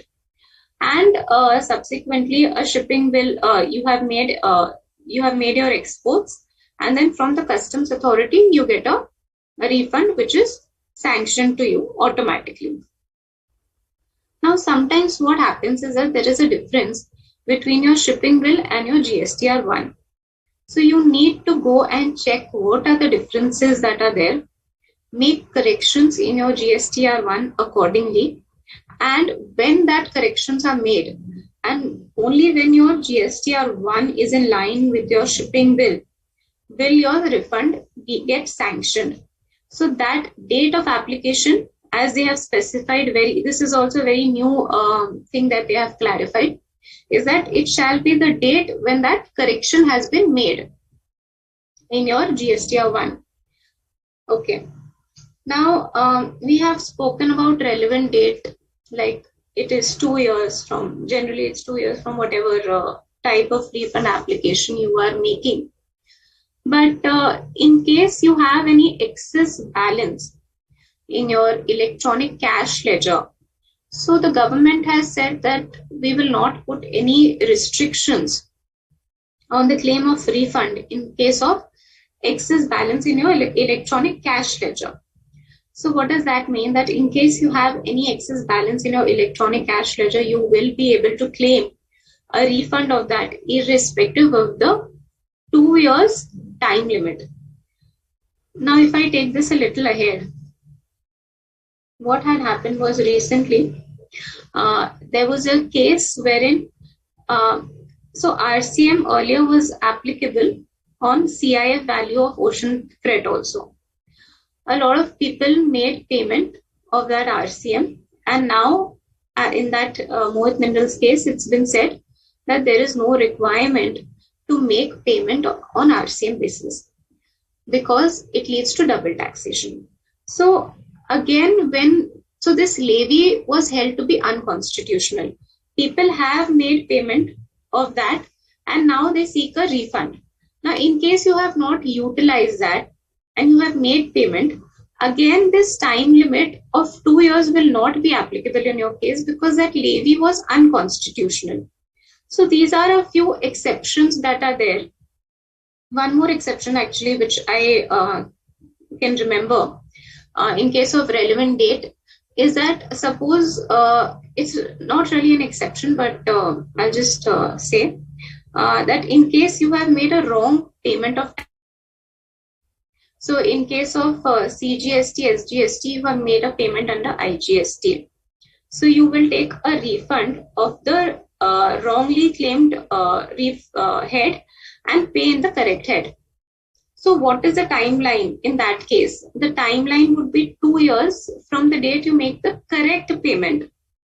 So this is a very big relief, because what used to happen was that if they would come to know at a later stage during their audit, they would feel, now if I make the payment, will I get a refund on that amount, because my 2 years has already lapsed.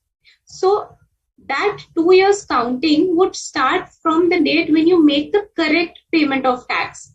Okay, so that is one more thing that I would like to say. Okay, now practically, like Chintan told you how you are supposed to go and track your refund application. This is just something that I would like you to keep in mind, is that whenever you'll make a refund application, you are issued a deficiency memo within 15 days or an acknowledgement within 15 days. Subsequently, if an acknowledgement is issued to you, then you get a show cause notice. Now, the time to reply to that show cause notice is 15 days, and that show cause notice also has a personal hearing date. So please make sure that whenever you're making any application of refund for your clients, you regularly track what is the status of your refund application, because you might miss out on the time to reply to the show cause notice, and then there is no workaround currently that is there in such a case. The portal does have an option to ask for an extension, but that is not given in the act. So please make sure that you timely track your refund application. Yeah, so these are some of the points which I had from my side. I have a few questions which the audience has raised. So I'll just read them out.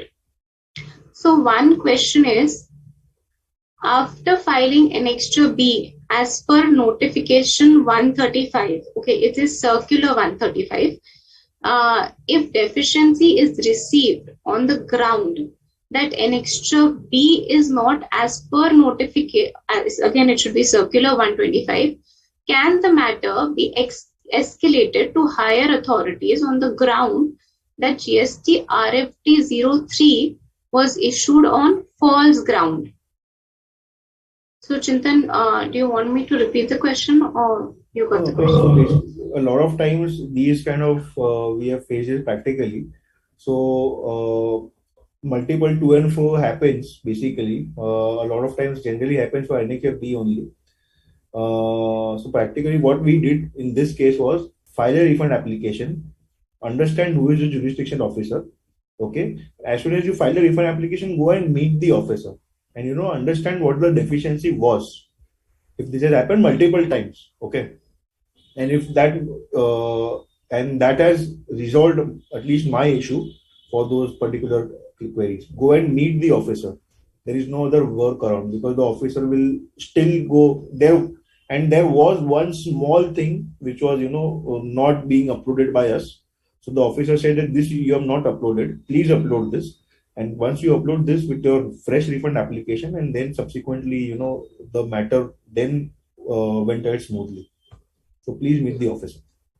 Yeah, so even I would like to say that in case your relevant date has not expired and you still have time to file a new refund application, you meet the officer, remove the deficiency, because otherwise the only in case you have the relevant date in hand, then that is the thing that you should be doing.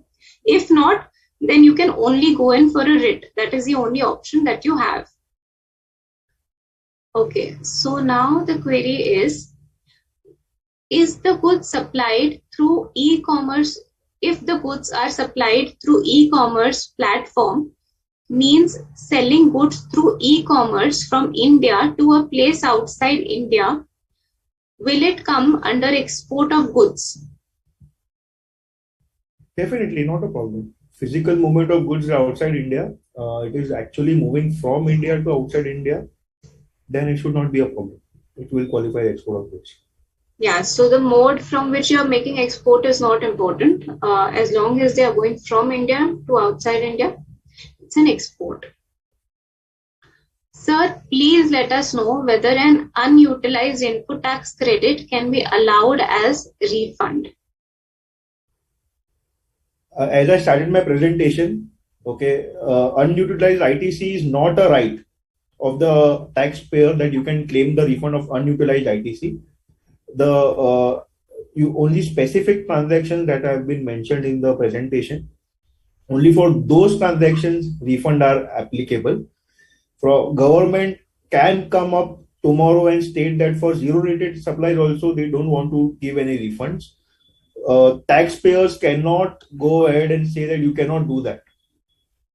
It is a constitutional right with the government that only for certain supplies, if they want to give us, they can give. It is not a fundamental right of an assessee or a taxpayer that if there is certain unutilized ITC available in the electronic credit ledger, then you can directly go ahead and file for refund claim. Only for certain specified supplies, you are allowed to file refund claim. Yeah. Okay. I need to know the reasons for rejection. Can the refund claim be rejected without assigning any reasons by the authority? Ideally, the rejection order should be a speaking order. Okay, it should give us the actual reason or the technical reason why the refund claim is being rejected. Okay, but in case there's an unfortunate circumstance where the refund claim is being rejected, but for a non-speaking order, you can always go to the appellate authority and state that the show cause note, the rejection order in RFD 06 is a non-speaking order. We don't know what the refund, what the rejection reasons are. So that is why this rejection order itself is invalid and my refunds should be accepted. So you have to go through that process of appeal and state that this is a non-speaking order, and you can go ahead and file an appeal and get the refund back. Yeah. Why this condition of 1.5 time restriction has been introduced? Government wants to maybe the government wants to ensure that the value of refund maximum eligible refund amount wants to be lower. Maybe they know that the margin is only 50% of the domestic credit. We cannot say that why 1.5 times. They can come and say only one time also. You cannot do anything. Again, as I said, it's a specific thing that the government has introduced. Yes, you can go ahead and represent through various trade bodies and to the government and say that this 1.5 times rule is a arbitrary rule.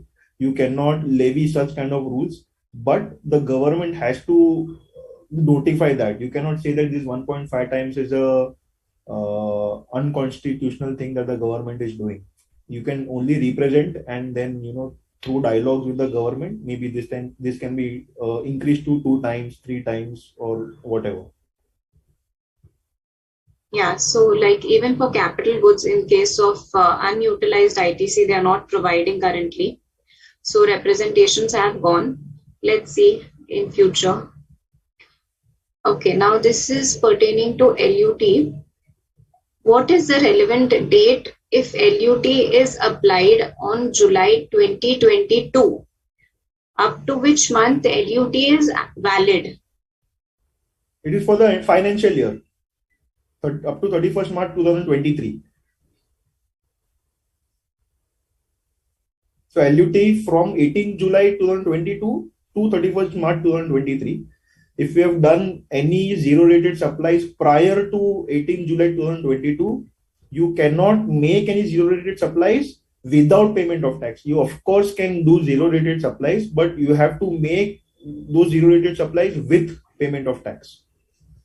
So in case you have made for that financial year, since you've applied for July 2022, in case you have made any export without payment in the month of April 2022, then if you show to the government that the export has already been made and you have received the payment, then they might allow you, as there was a circular to that effect, that it is just a procedural lapse. So as Chintan said, but you would have to fight it out. Now, one more question the same person has asked is, student has asked is, what is relevant date? Relevant date is basically a time frame within which you can file a refund application. They are given only a specific time window within which they will accept these refund applications.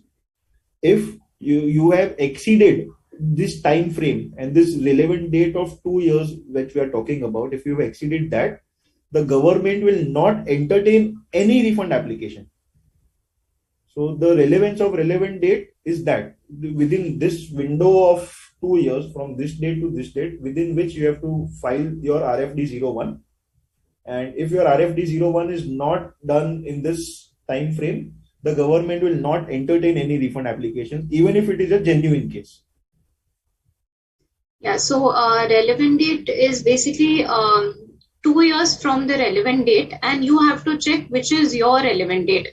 If you're making supplies to SEZ, it's a different relevant date. If you're making export of goods, it's a different relevant date. If it's service, then it's a different relevant date.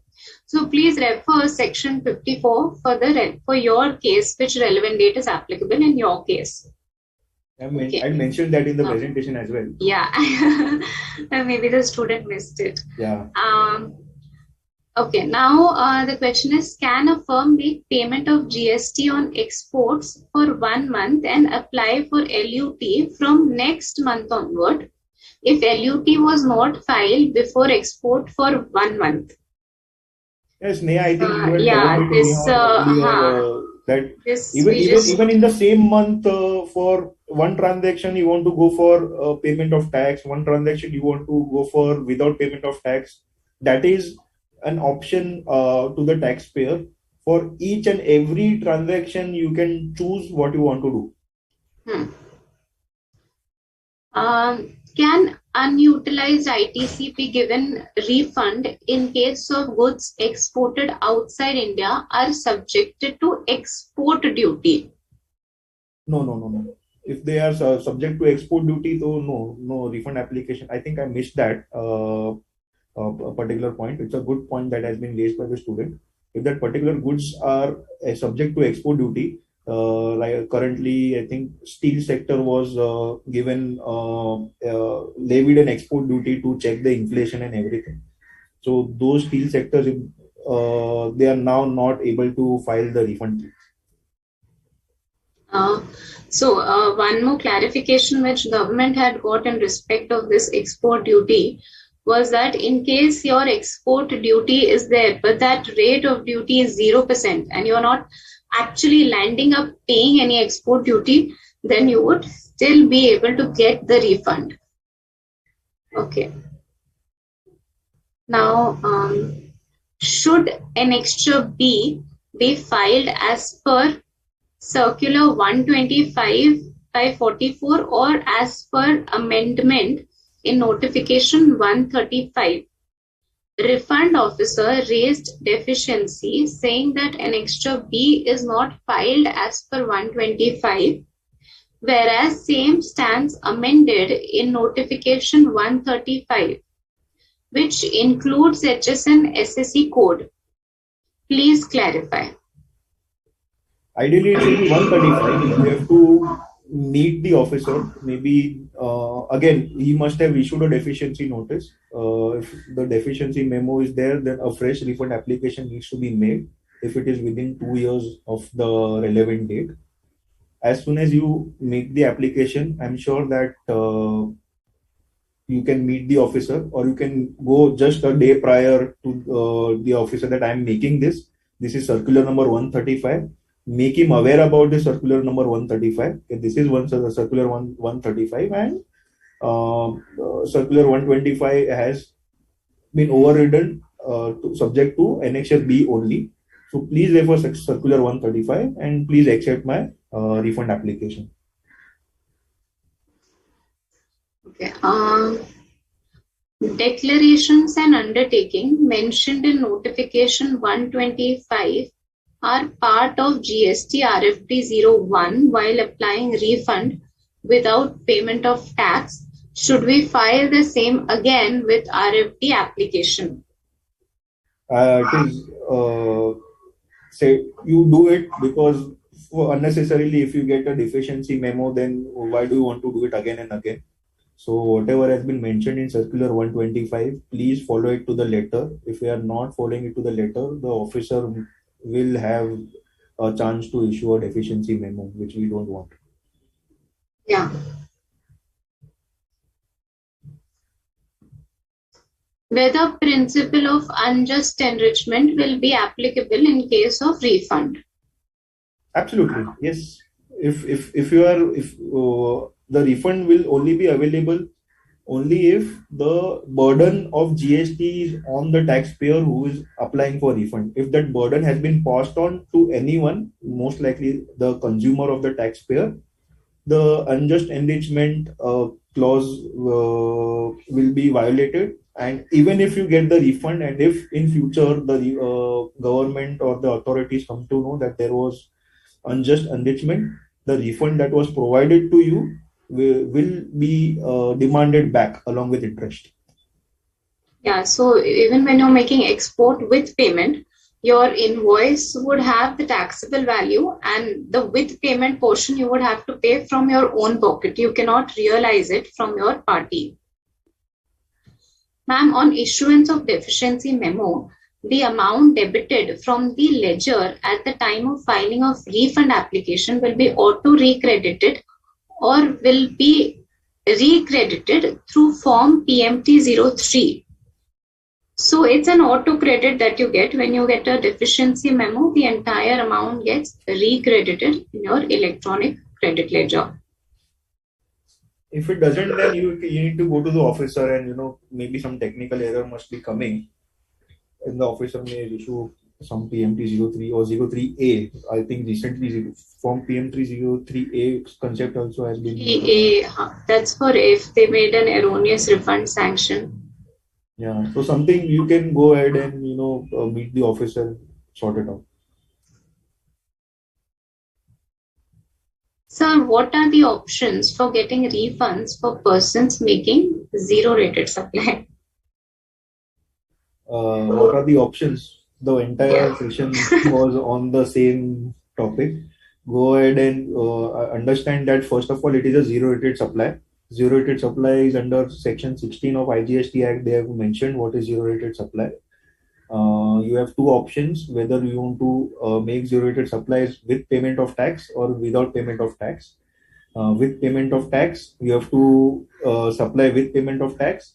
Of course, you cannot take the tax amount from your customer. You have to pay on your own pocket, and depending on if it is zero rated supply of goods or services, the application needs to be made. If it is goods, so automatically the application will be filed on filing of shipping bill and filing of GSTR 1 and 3B. If it is services, then with payment of tax, without payment of tax, the entire session was on that only. So I request that student to revisit the entire session. Okay. The shipping bill has been transmitted by GSTIN to customs and there is no error in refund claim. But still the refund has not been received in bank account. What can be the reason? So if it has been transmitted, okay, and there is no reason, then you can go and meet the officer somewhere, or something has to be done about it. Why is that stuck? It will be stuck because automation of these kind of refund claims are almost flawless now after a lot of hiccups. So today, if you are making a refund claim and if the information and everything has been done, whatever is required for that automation, then this refund claim is now coming flawless. In fact, within a month, you are receiving these refund claims. If it is stuck somewhere, then there is some kind of an error, because there is no intervention of an officer as well in these kind of transactions. So officer is also not doing anything to withheld this refund. Something must be there which is not making your refund application through. So in such a case, what you can do is that you can go to your IceGate portal, and there is a tab that is there, IGST validation. So you go over there and check that what is the exact error that they have flagged. So there are multiple types of 3-4 types of errors that are there, SP00325. So check what kind of an error you are facing, and based on that you make a correction in your GSTR1, and I'm sure that your payment will get through. Also, you could check in your bank if everything is valid, your bank account is working, and because the refund comes in your bank account. So check your bank account also. Yeah. So question wise, I think we have exhausted all the questions. Yeah. So any other points that you would like to add, Chintan, for the students to keep in mind while making a refund application? And just hello. Yeah. Voice was getting info. Yeah. For students, just I would like to add that read the act, read the specific legislations, section 54, rules 89 to rules 97, and the circular 125. So these are like a Bible for GST refunds. If you read the act, then there is nothing like it. I tell my students as well that reading the act, nothing is there beyond reading the act. Don't Google, don't do anything else. Please either attend such kind of sessions which are helpful for knowledge purpose, or read the act. That's it, and you will be through. Yeah. So like whatever circulars, suppose if you are just starting with your refund thing, read the act, read the rules, and all the circulars that have come from 125 onwards, because most of the ones which were earlier have been rescinded. So you don't have to really go so back. Just start from 125, which came in 2019, and read all the notifications which are recent ones, and then make an application for your refund. Most of the answers, which practically even I have seen, that whenever we get a show cause notice, most of the answers are resolved from the circulars and notification itself. So please read that, and I'm sure that you all will be able to get through all your refunds for your clients. I think Alokji and Kapilji, I think we are through. I just would like to... Well, this is now we are coming to an end of the session for today. In fact, a very enriching session for all of us. So let me just have this duty of proposing the vote of thanks on behalf of Students to Enrichment Board.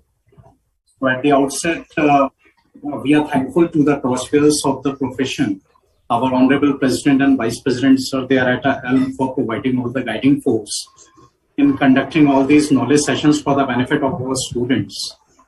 We are thankful to the Chairman SSCB, C.A. Sushil Kumar Goyal ji, and Vice Chairman SSCB, C.A. Mukla Sridhar ji, for their all the valuable guidance and planning in implementing this very important initiative for the students. Dear students, we are fortunate and honored to have amongst us C.A. Preeti Sabla ji, our esteemed member of Central Council, and she is also Vice Chairperson of 3 very important committees. One is the Sustainability Reporting Standards Board, Corporate Laws and Corporate Governance Committee, and Women Empowerment Committee, for her valuable opening remarks, which has eloquently and aptly set the tone of today's topic. Now we are thankful to our valued speaker of today's session, C.A. Chintan Rambia ji and C.A. Sneha Ketan ji, for all the valuable information that has been shared with us this present time, for simplifying all the complicated topics related to GST refund, and also giving the practical demonstration along with very apt examples. So thank you to our esteemed and valuable faculty for sharing their practical insights and taking out time for this very important session. And above all, we are thankful to our CA students for joining us in this 11th live webinar. And we request you to kindly promote it amongst your friends, amongst your peers, so that more and more number of students can get benefit from this initiative. I hope you all have enjoyed the learning from this fantastic session. And in case if you wish to go through the video recordings, and those are available at ICI TV and YouTube channel. So once again, thank you all for being here. Thank you so much for giving me opportunity. Thank you so much. Thank you so much for having me. Thank you.